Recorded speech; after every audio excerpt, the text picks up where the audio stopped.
ആയിക്കോട്ടെ. ഞാൻ ക്വസ്റ്റ്യൻ പേപ്പറിന്റെ ഇപ്പൊ വിരപ്പ് സാർ പറഞ്ഞ പോലെ തന്നെ ക്വസ്റ്റ്യൻ പേപ്പറിനെ ബേസ് ചെയ്തുകൊണ്ട് നമുക്ക് കാറ്റഗറി 1, 2 ചോദിക്കുന്ന കുറച്ച് ഏരിയയിലൂടെ നമുക്ക് കടന്നു പോവാം. അപ്പൊ ആ ഏരിയയിലുള്ള ചോദ്യങ്ങൾ വരുമ്പോ എങ്ങനെയാണ് അതിനെ നേരിടേണ്ടത് എന്നുള്ള രീതിയിൽ നമുക്കൊന്ന് പോവാം. അപ്പൊ ആദ്യം ഞാൻ ഒന്നാമത്തെ ക്വസ്റ്റ്യൻ പേപ്പർ കഴിഞ്ഞ തവണത്തെ ഒരു മാതൃകാ ചോദ്യ പേപ്പർ ഉണ്ടായിരുന്ന ഒരൊറ്റ ചോദ്യത്തിന് തുടങ്ങാം. കാണുന്നുണ്ടോ മാഷ ചോദ്യങ്ങള്? ടീച്ചർ കാണില്ലെങ്കിൽ അത് അറിയില്ല. ലാൻഡ്സ്കേപ്പിൽ പിടിക്കാൻ പറ്റുമോ? ലാൻഡ്സ്കേപ്പിൽ പിടിച്ചോട്ടെ. ആ, ഫോൺ എന്നാല് കുറച്ചുകൂടി ഫുൾ സ്ക്രീൻ കാണാൻ പറ്റും ടീച്ചറെ. ആ ഒരു പണിയാ, ഞാൻ വായിക്കും ചെയ്യാം ചോദ്യം. ഒരു ചെറിയ ഫോണൊരു പഴുതായതുകൊണ്ടേ അവിടെ ആ ആ. ലാൻഡ്സ്കേപ്പിലേക്ക് കടക്കണില്ല. മുന്നോട്ടെ ഞാൻ അത് വായിക്കും ചെയ്യാം. വായിക്കും ചെയ്യാം, എന്നിട്ട് പറയാം, അതിന്റെ കാര്യങ്ങൾ പറയാം. ചോദ്യം ഇതാണ്: ഒരു സമചതുരത്തിന്റെ വശങ്ങളിലെല്ലാം 20% നീളം കൂട്ടിയ ഒരു വലിയ സമചതുരം ഉണ്ടാക്കിയാൽ പരപ്പളവ് എത്ര ശതമാനം കൂടുന്നാണ് ചോദ്യം. അതായത് ഒരു സമചതുരം ഉണ്ടായിരുന്നു, ആ സമചതുരത്തിന്റെ വശങ്ങളെല്ലാം 20% കൂട്ടി, എന്നിട്ട് പുതിയൊരു സമചതുരം ഉണ്ടായി. അപ്പൊ അതിന്റെ പുതുതായി ഉണ്ടായ സമചതുരത്തിന്റെ ഏരിയ എത്ര ശതമാനം കൂടുന്നാണ് ചോദ്യം. അപ്പൊ സൈഡ് കൂട്ടിക്കുന്നത് 20% ആണ്. അപ്പൊ ഏരിയയിൽ എത്ര മാറ്റം ഉണ്ടാവും എന്നാണ് ചോദ്യം. ഓപ്ഷൻ 44% എന്നുണ്ട്, 42% എന്നുണ്ട്, 40% എന്നുണ്ട്, 20% എന്നുണ്ട്. അപ്പൊ നമ്മൾ ജസ്റ്റ് ഒന്ന് ആലോചിച്ച് നോക്കുക, എന്നിട്ട് നമുക്ക് ഉത്തരത്തിലേക്ക് ഇങ്ങനെ കടക്കാം. അതിന്റെ ഒരു ലോജിക്ക് വെച്ചിട്ട് സൈഡിന്റെ ആർക്കെങ്കിലൊക്കെ ഉത്തരം കിട്ടുകയാണെങ്കിൽ ഒന്ന് മെസ്സേജിൽ ഇട്ടാൽ മതി, പറയണമെന്നില്ല. എന്നാൽ സംശയം വരുമ്പോൾ നമുക്ക് സംസാരിക്കാം. പിന്നെ ഞാനിത് സ്ക്രീൻ ഷെയർ ചെയ്യുന്ന സമയത്ത് ഞാൻ തിരിച്ചു പോകാത്തതുകൊണ്ട് മെസ്സേജ് ഇട്ട് ചിലപ്പോൾ കാണില്ല. അപ്പൊ നമ്മളിപ്പോ കുട്ടികളല്ലാത്തതുകൊണ്ട് നമുക്ക് ഇതിലെ കാര്യങ്ങൾ കിട്ടിയാൽ മതിയാവുമല്ലോ. അപ്പൊ അതുകൊണ്ട് സമയത്തിന്റെ ഒരു ചോദ്യം കിട്ടിക്കഴിഞ്ഞാൽ നമ്മൾ ശ്രദ്ധിക്കേണ്ടത്, നമുക്ക് പ്രധാനമായിട്ടും ഈ കേട്ടറ്റിന് ചോദിക്കുക, കേട്ടറ്റ് 1, 2 ആകുമ്പോൾ നമുക്കൊരു 8ാം ക്ലാസ് വരെയുള്ള കണ്ടന്റ് ആണ് മാക്സിമം വരെ ചോദിക്കുക. കേട്ടിട്ട് 1 ഒരു 6ാം ക്ലാസ് UP വരെ 2 അതെ, ഒരു 8ാം ക്ലാസ് 9ാം ക്ലാസ് വരെയുള്ള കണ്ടന്റ് ആണ് മാക്സിമം ചോദിക്കുക. അപ്പൊ അതിലുള്ള ചോദ്യങ്ങൾക്ക് പ്രത്യേകത എന്താ വെച്ചാല്, നമ്മൾ പണ്ട് സ്കൂളിൽ പഠിച്ചത് പോലെ ഇക്വേഷൻ വെച്ചിട്ട് ചെയ്യുന്ന ചോദ്യങ്ങൾ അല്ല നമ്മൾ അധികം. ഇപ്പോഴത്തെ നമ്മളൊരു പ്രായമൊക്കെ വെച്ച് നമുക്കൊരു ലോജിക്ക് വെച്ചിട്ട് ചെയ്യാൻ പറ്റുന്ന രീതിയിൽ എല്ലാ ചോദ്യത്തിനും നേരിടുകയാണെങ്കിൽ നമുക്ക് എല്ലാറ്റിനും ഉത്തരത്തിലേക്ക് എത്താൻ പറ്റും. അപ്പൊ നമ്മൾ ആദ്യം ഒരു ചോദ്യം കണ്ടാൽ നമ്മൾ ശ്രദ്ധിക്കേണ്ടത്, ആ ചോദ്യത്തെ നമ്മളൊന്നൊരു പിക്ചറാക്കി മാറ്റാൻ വേണ്ടിയിട്ട് ശ്രമിക്കുക. പിക്ചറാക്കി മാറ്റി കഴിഞ്ഞു വെച്ചാൽ നമുക്ക് അതിന്റെ ചോദ്യത്തിന്റെ ഉത്തരത്തിലേക്ക് പെട്ടെന്ന് എത്താൻ പറ്റും. അപ്പോൾ ഞാനിതൊരു വൈറ്റ് ബോർഡ് എടുത്തിട്ടൊന്ന് ചെയ്ത് നോക്കാൻ വേണ്ടിയിട്ട് നോക്കാം. ഈ ചോദ്യത്തെ ഞാൻ ഒന്നുകൂടെ ഒന്ന് വ്യക്താക്കാം. എന്റെ സ്ക്രീൻ വൈറ്റ് ബോർഡ് ഞാൻ എടുക്കുന്നുണ്ട്, കാണില്ലെങ്കിൽ ഒന്ന് പറയണം കേട്ടോ. കാണുന്നുണ്ട് ടീച്ചറെ, ഇത് ക്ലിയർ ആണ്. അപ്പൊ തന്ന ചോദ്യത്തെ നമ്മൾ ഒന്നൊരു ചിത്രമാക്കിയിട്ട് മാറ്റാൻ നോക്കുക. അപ്പൊ ഇങ്ങനെയാണ്, ഒരു സമചതുരായിരുന്നു. ഈ സമചതുരത്തിന്റെ വശം 20%, ചിലപ്പോൾ ഇത് എഴുതുമ്പോൾ 20% കൂടി. 20% കൂടി വെച്ചാല് ഇതിന്റെ ഏരിയയില് എത്ര ശതമാനമാണ് കൂടുക എന്നാണ് ചോദ്യം ഉള്ളത്. അപ്പൊ ശതമാനമായിട്ട് ബന്ധപ്പെട്ടിട്ടുള്ള ചോദ്യം വരുമ്പോഴൊക്കെ നമ്മൾ ആലോചിക്കേണ്ടത്, ഈ ശതമാനം പെർസെൻറ്റേജ് എന്ന് പറഞ്ഞു വെച്ചാല് 100ന് 20 കൂടി, 20% കൂടി എന്ന് പറഞ്ഞാൽ 100 20 കൂടെ കൂടിയിട്ട് 120 ആയി. അപ്പൊ ശതമാനം എന്നുള്ള കണക്കുമായിട്ട് ബന്ധപ്പെട്ടുള്ള ചോദ്യങ്ങൾ അധികം വരിക ഒന്നുകിൽ ഇങ്ങനെ ജാമിതിയായിട്ട് ബന്ധപ്പെടുത്തിയിട്ട് സൈഡ് കൂടി അങ്ങനെ കൂടി എന്നൊക്കെ പട്ട് വരും, അല്ലെങ്കിൽ ശതമാനത്തിന്റെ കണക്ക് വരിക ലാഭശതമാനം നഷ്ടശതമാനം എന്ന് പറഞ്ഞിട്ട് വരും, പിന്നെ പലിശയായിട്ട് വരും. പിന്നെ വേറൊന്ന് വരിക അംശബന്ധമായിട്ട് കണക്ട് ചെയ്തിട്ടും വരും. അപ്പൊ ഇതില് ഈ ജാമിതിയായിട്ട് ബന്ധപ്പെട്ടിട്ട് ശതമാനത്തിന്റെ കണക്ക് വരുന്നതും പലിശയായിട്ട് വരുന്നതും ലാഭവും നഷ്ടമായിട്ട് വരുന്നതും നമുക്കൊന്ന് ഓരോന്ന് നോക്കി നോക്കാം. അപ്പൊ ഈ തന്ന ചോദ്യത്തെ നമ്മൾ നോക്കുമ്പോൾ ഇത് എന്നൊരു സമചതുരം വെച്ചാല് സമചതുരത്തിന്റെ പരപ്പളവ് അല്ലെങ്കിൽ ഏരിയ എന്ന് പറഞ്ഞാൽ നമുക്കറിയാം ഈ സൈഡ് ഇൻറ്റു സൈഡ്, വശം ഇൻറ്റു വശമാണ് പരപ്പളവ് എന്ന് നമുക്കറിയാം. അപ്പൊ ഇത് എത്രയെന്നൊന്നും പറഞ്ഞിട്ടില്ല. 20% കൂടി എന്ന് പറയുമ്പോൾ നമ്മൾ ഒന്ന് എത്രയെന്നൊന്നും പറയാത്ത കണക്ക് വരുമ്പോൾ നമ്മൾ കഴിയുന്നത് ഒരു 100 സങ്കല്പിച്ചാൽ നമുക്ക് പെട്ടെന്ന് ഉത്തരത്തിലേക്ക് എത്താൻ പറ്റും. അപ്പൊ ആദ്യം ഉണ്ടായിരുന്ന സമചതുരം 100 ആയിരുന്നു, അല്ലെങ്കിൽ 10 ആയിരുന്നു എന്നൊക്കെ വിചാരിക്കുക. 100 തന്നെ വിചാരിച്ചു നോക്കുക, 100 എളുപ്പം കഴിയും. അപ്പൊ 100 ആയിരുന്നു, അല്ലെങ്കിൽ 100 ആയിരുന്നു വെച്ചാല് അതിന്റെ പരപ്പളവ് എന്ന് പറഞ്ഞു വെച്ചാല് 100 × 100 ഇത്രയായിരുന്നു അതിന്റെ പരപ്പളവ് വരിക ആദ്യം ഉണ്ടായിരുന്നത്. ഇപ്പൊ 20% കൂടി എന്ന് പറഞ്ഞാൽ 100 120 മാറി. അപ്പൊ വലിപ്പം കൂടി. അപ്പൊ പുതിയ സമചതുരത്തിന്റെ പരപ്പളവ് എന്ന് പറയുന്നത് 120 × 120 വരിക. അപ്പൊ നേരത്തെ 10 × 10 ഗുണിച്ച് വെച്ചാൽ ഇപ്പൊ ഇവിടെ 12 × 12 ഗുണിച്ചത്. അപ്പൊ 144 2 0 ഇത്ര കൂടിയിട്ടുണ്ട്. അപ്പൊ 10,000 ഉണ്ടായത് 4400 കൂടെ കൂടി. അതായത് 4400 കൂടി 10400 കൂടി എന്ന് വെച്ചാൽ 100-ന് 44 കൂടി. അപ്പൊ നമ്മൾ ഓപ്ഷനിലുള്ള 44 ഉത്തരമായിട്ട് വരുന്നത്. ഒന്നുകൂടെ ഞാൻ പറഞ്ഞുതരാം. ഇങ്ങനെ ഒരു സമചതുരമൊക്കെ വരുമ്പോ സമചതുരത്തിന്റെ വശം എത്രയെന്ന് പറഞ്ഞിട്ടില്ല. ആദ്യം ഉണ്ടായിരുന്നതിന്റെ പരപ്പളവ് ഇപ്പോ 20% സൈഡ് 20% കൂടിയ ഏരിയയിൽ എത്ര ശതമാനം മാറ്റം ഉണ്ടാവും എന്നാണ് ചോദ്യം. അപ്പൊ ഇത്തരം ചോദ്യം വരുമ്പോൾ നമ്മൾ ചിത്രം വരച്ചു നോക്കുക. സൈഡ് എത്രയെന്നൊന്നും പറഞ്ഞിട്ടില്ല. വേണമെങ്കിൽ 1 എടുത്തു നോക്കാം, അല്ലെങ്കിൽ 10 എടുത്തു നോക്കാം, അല്ലെങ്കിൽ 100 എടുത്തു നോക്കാം. 10 എടുത്തു നോക്കി കഴിഞ്ഞു വെച്ചാല് ആദ്യത്തെ പരപ്പളവ് 10x10 100 പുതിയ സമചതുരം എന്ന് പറഞ്ഞു വെച്ചാല് 20% കൂടി എന്നാണ് പറഞ്ഞത്. 20% എന്ന് പറഞ്ഞു വെച്ചാല് 100-ന് 20 കൂടി. 100-ന് 20 കൂടി പറഞ്ഞു വെച്ചാൽ 10-ന് 2 കൂടിയിട്ടുണ്ടാവും. 100-നാണ് 20 കൂടിയത്, അപ്പൊ 10-ന് 2 കൂടിയിട്ടുണ്ടാവും. അപ്പൊ നേരത്തെ 10 ഉണ്ടാവുന്നത് ഇപ്പൊ 12 മാറിയിട്ടുണ്ടാവും. അപ്പൊ അതിന്റെ പരപ്പളവ് 12x12 144 അപ്പൊ നേരത്തെ 100 ഉണ്ടാവുന്നത് ഇപ്പൊ 144 അതായത് 100-ക്ക് 44 കൂടി. 100-ന് 44 കൂടി. 100-ന് എത്ര കൂടി അതാണ് ശതമാനം. അപ്പൊ 44% നമ്മളുടെ ഏരിയ കൂടിയിട്ടുള്ളത്. അപ്പൊ ഓപ്ഷനിൽ ഇതുണ്ടായിരുന്നു. ഇതുമായിട്ട് ബന്ധപ്പെട്ടിട്ട് ചിലപ്പോൾ നമുക്ക് ശതമാനമായിട്ട് ബന്ധപ്പെട്ടിട്ട് വേറെ ചോദിക്കുന്ന സാധനം ലാഭശതമാനം നഷ്ടശതമാനം ഒക്കെ പറ്റുള്ള സാധനം വരും. പലപ്പോഴും ചോദിക്കുന്ന ഒരു ചോദ്യമാണ്, ഒരു സാധനത്തിന്റെ വില 10% കൂടി പിന്നെ 10% കുറഞ്ഞു, അപ്പോൾ ലാഭമാണോ നഷ്ടമാണോ എന്നുള്ള ചോദ്യം ചോദിക്കും. അപ്പൊ ഒറ്റ നോട്ടത്തിൽ നമുക്ക് കാണുമ്പോൾ 10% കൂടി 10% കുറയും ചെയ്തപ്പോൾ ഒന്നും ഉണ്ടായില്ല എന്നുള്ള, ലാഭമാണോ നഷ്ടമാണോ അതോ ലാഭമില്ല നഷ്ടമില്ല എന്നുള്ള ഒരു രീതിയിലാണ് നമ്മൾ ചിന്ത പോവുക. പക്ഷെ നമ്മൾ ആലോചിച്ച് വെക്കേണ്ടത് 10% എന്ന് പറഞ്ഞു വെച്ചാല് 100-ന് 10 കൂടി. അപ്പൊ 100 രൂപ വിലയുള്ള ഒരു ബാഗാണെങ്കിൽ 10 രൂപ കൂടിയിട്ട് 110 ഉറുപ്പിയായി. 10% കൂടിയിട്ട്. പിന്നെ 10% കുറഞ്ഞു എന്ന് പറയുമ്പോൾ ഈ 110-ന്റെ 10% കുറയുക. 110-ന്റെ ഞാൻ വേണമെങ്കിൽ തിരിച്ചു പിടിക്കുക. 110-ന്റെ 10%. 110-ന്റെ 10% എന്ന് പറഞ്ഞാല് 100, അപ്പൊ 11 ഉറുപ്പ്യ വരും. ഇതും കൂടെ വെട്ടുമ്പോൾ 11 രൂപ വരും. അപ്പൊ 100 രൂപ ഉണ്ടാകുന്ന ബാഗിന് 10% കൂടിയിട്ട് 110 ഉറുപ്പ്യായി. പിന്നെ 11 ഉറുപ്പ്യാണ് കുറഞ്ഞത്. അപ്പൊ 11 ഉറുപ്പ്യ കുറയുമ്പോൾ 99-ലേക്ക് കുറയും. അപ്പൊ നമുക്ക് ശരിക്ക് 1% നഷ്ടം ഉണ്ടാവുകയാണ് സംഭവിച്ചിട്ടുള്ളത്. ഒന്നുകൂടെ പറയാച്ചാല് 10% കൂടി 10% കുറഞ്ഞു. അപ്പൊ എത്ര ലാഭമാണോ നഷ്ടമാണോ ചോദിക്കുമ്പോൾ 100 രൂപയായിരുന്നു ബാഗിന്റെ വില എന്ന് വിചാരിക്കുക.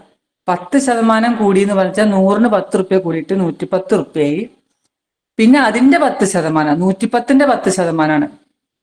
110-ന്റെ 10% എന്ന് പറയുമ്പോൾ നമ്മൾ ഇങ്ങനെ കാണാം, 110 × 10%. 10% പറഞ്ഞാൽ 100-ല് 10. ഇങ്ങനെ ഇക്വേഷൻ വെച്ചിട്ട് ചെയ്യാം. അല്ലെങ്കിൽ നമ്മൾ ആലോചിച്ച് നോക്കുക, 110-ന്റെ 10. അപ്പൊ 100-ന് 10, 10-ന് 1, അപ്പൊ 11 ഉറുപ്പ്യ കുറയും. അപ്പൊ 110-ന്ന് 11 ഉറുപ്പ്യ കുറയുമ്പോൾ 99-ലേക്ക് എത്തും. അപ്പൊ ആദ്യം 100 രൂപ ഉണ്ടായിരുന്ന ബാഗിന് ഇപ്പോൾ 99 രൂപയെ കിട്ടുള്ളൂ. അപ്പൊ നമുക്ക് 100-ന് 1 രൂപ വെച്ചിട്ട് കുറഞ്ഞു. അപ്പൊ അതുകൊണ്ട് നമുക്ക് പറയാൻ പറ്റുക 1% നഷ്ടമാണ് അവിടെ സംഭവിച്ചിട്ടുണ്ടാവുക. അപ്പൊ ഞാനിങ്ങനെ എല്ലാവരുടെയും ഉത്തരം ഞാൻ പറയാതെ ഒരു ചോദ്യം ഞാൻ ചോദിക്കട്ടെ. ഇതേ ലാഭവും ശതമാനവും നഷ്ടശതമാനവും ഈ ജാമിതിയായിട്ട് കണക്ട് ചെയ്തിട്ടാണ് ശതമാനത്തിന്റെ ചോദ്യം ചോദിക്കുക. ഈ ലാഭശതമാനം എന്ന് പറഞ്ഞു വെച്ചാല് നമ്മൾ ആലോചിക്കേണ്ടത്, ഞാനിപ്പോ ഒരു 100 രൂപയുടെ ബാഗ് വാങ്ങിയിട്ട് 110 ഉറുപ്പ്യക്ക് വിറ്റു വെച്ചാൽ എനിക്ക് 10 ഉറുപ്പ്യ ലാഭം കിട്ടി. 1000 രൂപയ്ക്ക് ബാഗ് വാങ്ങിയിട്ട് 1010 ഉറുപ്പ്യക്ക് വിറ്റാലും എനിക്ക് 10 ഉറുപ്പ്യ ലാഭം കിട്ടി. പക്ഷെ ഒന്നാമത്തെ കച്ചവടമാണ് എനിക്ക് നല്ലത്. കാരണം 100-ന് 10 ഉറുപ്പ്യ കിട്ടി, ഇവിടെ 1000-ന് 10 കിട്ടിയുള്ളൂ. അപ്പൊ ഒരു കച്ചവടത്തിന്റെയൊക്കെ ഏതാണ് നല്ലത് എന്നൊക്കെ പറയണമെങ്കിൽ 100-ന് എന്ത് കിട്ടി വെച്ചിട്ടാണ് ആ കച്ചവടത്തിന് നമ്മൾ ലാഭശതമാനമൊക്കെ പറയുക. അപ്പൊ ലാഭശതമാനം എന്ന് കേട്ടാൽ നമ്മൾ ഒരു കച്ചവടത്തില് 8% ലാഭം കിട്ടി എന്ന് പറഞ്ഞാൽ 100-ന് 8 ഉറുപ്പ്യ ലാഭം കിട്ടിയെന്നാണ്. അപ്പൊ ലാഭശതമാനം എന്ന് പറഞ്ഞു വെച്ചാല് നമ്മൾ എത്ര ഉറുപ്പ്യാണോ മുടക്കിയത് അതിൽ 100-ന് എത്ര കിട്ടി എന്നുള്ളത് വെച്ചിട്ടാണ് നമ്മൾ ലാഭശതമാനം കണക്കാക്കുക. അപ്പൊ ലാഭശതമാനത്തിന്റെ ഒക്കെ ചോദ്യം ചിലപ്പോ പല രീതിയിലും വരും. ചിലപ്പോ സംഖ്യ തന്നിട്ടും തരാതെയൊക്കെ. അപ്പൊ ഞാനൊരു ജസ്റ്റ് ഒരു ചോദ്യം ചോദിച്ചു. ഒരു നമുക്ക് സാധാരണ കേട്ടറ്റിനും USSനും ഒക്കെ ചോദിക്കാറുള്ള ഒരു ചോദ്യമാണ്. 8 പേന വാങ്ങിയ വില 7 പേന വിറ്റപ്പോ കിട്ടി. അങ്ങനെ വെച്ചാല് ലാഭശതമാനം എത്രയെന്ന് ചോദിക്കൂ. അതൊന്നും നമുക്ക് കാണാൻ പറ്റുമോ? നോക്കി നോക്കോ. 8 പേന വാങ്ങിയ വില 7 പേന വിറ്റപ്പോ തന്നെ കിട്ടി. അപ്പൊ ലാഭശതമാനം എത്രയാവും? ഒരു 2 മിനിറ്റ് ഒന്ന് ചെയ്ത് നോക്കാൻ ശ്രമിച്ചോളൂ. എന്നിട്ട് നമുക്ക് അതിന്റെ ഉത്തരത്തിലേക്ക് കടക്കാം. ആർക്കെങ്കിലും കിട്ടുന്നുണ്ടെങ്കിൽ ഒന്ന് ചാറ്റ് ബോക്സിൽ ഒന്ന് ഇട്ടോളൂ.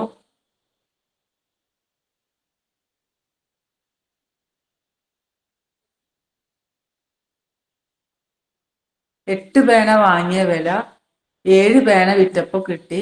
ലാഭശതമാനം എത്രയായിരിക്കും?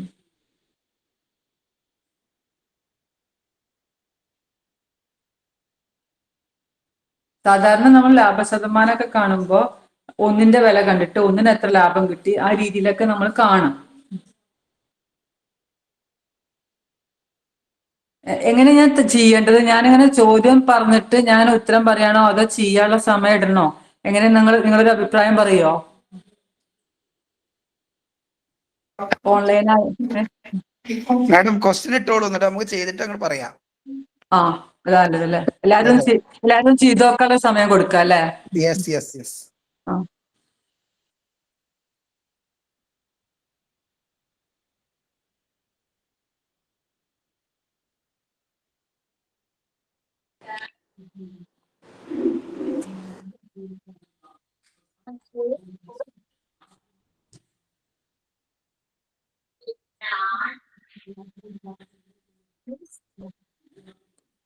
8 പേന വാങ്ങിയ വില 7 പേന വിറ്റപ്പോ കിട്ടി. ലാഭശതമാനം എത്രയെന്നാണ് ചോദ്യം.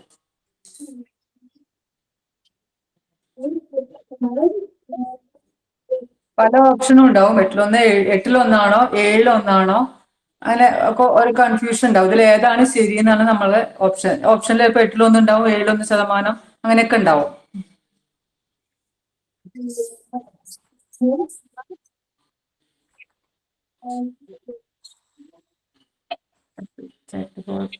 മെസ്സേജ് ഇട്ടുണ്ടോ ഞാൻ നോക്കുന്ന.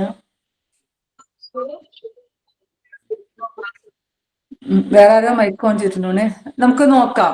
ഇങ്ങനത്തെ ചോദ്യം വരുമ്പോ എന്താ ശ്രദ്ധിക്കേണ്ടതെന്ന് വെച്ചാല്, നമ്മൾ നേരത്തെ പറഞ്ഞു ഒരു ചോദ്യം വരുമ്പോ ശതമാനത്തിന്റെ കണക്ക് വരുമ്പോ എത്രയെന്ന് പറഞ്ഞിട്ടില്ല എങ്കിൽ നമ്മൾ 100 സങ്കല്പിക്കാനാണ് നമ്മൾ നേരത്തെ പറഞ്ഞത്. പക്ഷെ ഈ 8-7 ഒക്കെ ആകുമ്പോൾ നമ്മൾ 100 സങ്കല്പിച്ചാലുള്ള കുഴപ്പം എന്താ വെച്ചാല്, 8 പേന വാങ്ങിയ വില 100 റുപ്യാണ് നമ്മൾ സങ്കല്പിച്ചു വെച്ചാല്, ഒരു പേന വാങ്ങിയ വില 100നെ 8 കൊണ്ട് ഹരിച്ചു വെച്ചാല് ദശാംശമൊക്കെ കിട്ടും. അപ്പൊ നമുക്കത് കണക്ക് ചെയ്യാൻ പ്രയാസമായിരിക്കും. അപ്പൊ ഇത്തരം സാഹചര്യത്തിൽ നമ്മൾ 100 കണക്കാക്കണേക്ക് നല്ലത് 8-7 പറ്റിയൊരു സംഖ്യ എടുത്ത് നമുക്ക് പെട്ടെന്ന് ഉത്തരത്തിലേക്ക് എത്താൻ പറ്റും. 8 പേന വാങ്ങിയ വിലയും 8-7 കൂടെ ഗുണിതായിട്ടുള്ള 56 എടുത്തു വെച്ചാൽ നമുക്ക് പെട്ടെന്ന് ഉത്തരത്തിലേക്ക് എത്താൻ പറ്റും. അതൊരു ട്രിക്കാണ്. അപ്പൊ നമ്മൾ ഒന്ന് ഈ പേനയുടെ ആലോചിച്ച് വെക്കുക. ഞാൻ 8 പേന വാങ്ങാൻ വേണ്ടിയിട്ട് 56 റുപ്യ ചെലവാക്കി. അപ്പൊ ഒരു പേനയ്ക്ക് ശരിക്കും എനിക്ക് 7 റുപ്യാണ് വാങ്ങിയ വില. 7 റുപ്യാണ്. വാങ്ങിയ വില 7 റുപ്യാണ്. 7 പേന വിറ്റപ്പോ തന്നെ എനിക്ക് 56 റുപ്യ കിട്ടി. അതിന്റെ അർത്ഥം ഒരു പേനയ്ക്ക് എനിക്ക് 8 റുപ്യ കിട്ടി.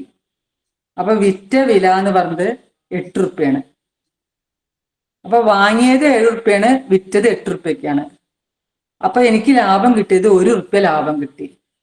ഇനിയാണ് കൺഫ്യൂഷൻ. 1 രൂപ ലാഭം കിട്ടിയെന്നൊക്കെ എല്ലാവർക്കും മനസ്സിലായിണ്ടാവും. ഇത് എത്രയിലാണ്? അപ്പൊ ഞാൻ 7 രൂപ മുടക്കിയപ്പോഴാണ് എനിക്ക് 1 രൂപ ലാഭം കിട്ടിയത്.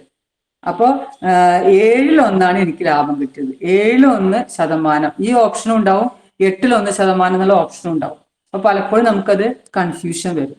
അപ്പൊ നമ്മൾ ഈ രീതിയിൽ ചിന്തിച്ചാൽ മതി. വാങ്ങിയ വില എന്താണോ നോക്കുക, ആ വാങ്ങിയ വിലയിൽ എത്ര രൂപ ലാഭം കിട്ടി അതാണ് ലാഭശതമാനം. വാങ്ങിയ വിലയില് എത്രയാണോ ലാഭം കിട്ടിയത് അതിനെ 100 കൊണ്ട് ഗുണിച്ചാല് ലാഭശതമാനം കിട്ടും. അപ്പോ അങ്ങനെ വെച്ചാല് നമ്മൾ ഒന്ന് ആലോചിച്ച് നോക്കൂ.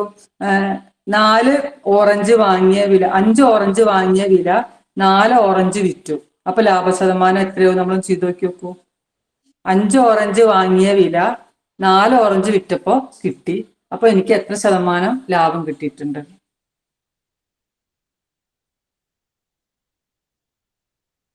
അഞ്ച് ഓറഞ്ച് വാങ്ങിയ വില 4 ഓറഞ്ച് വിറ്റപ്പോൾ കിട്ടി.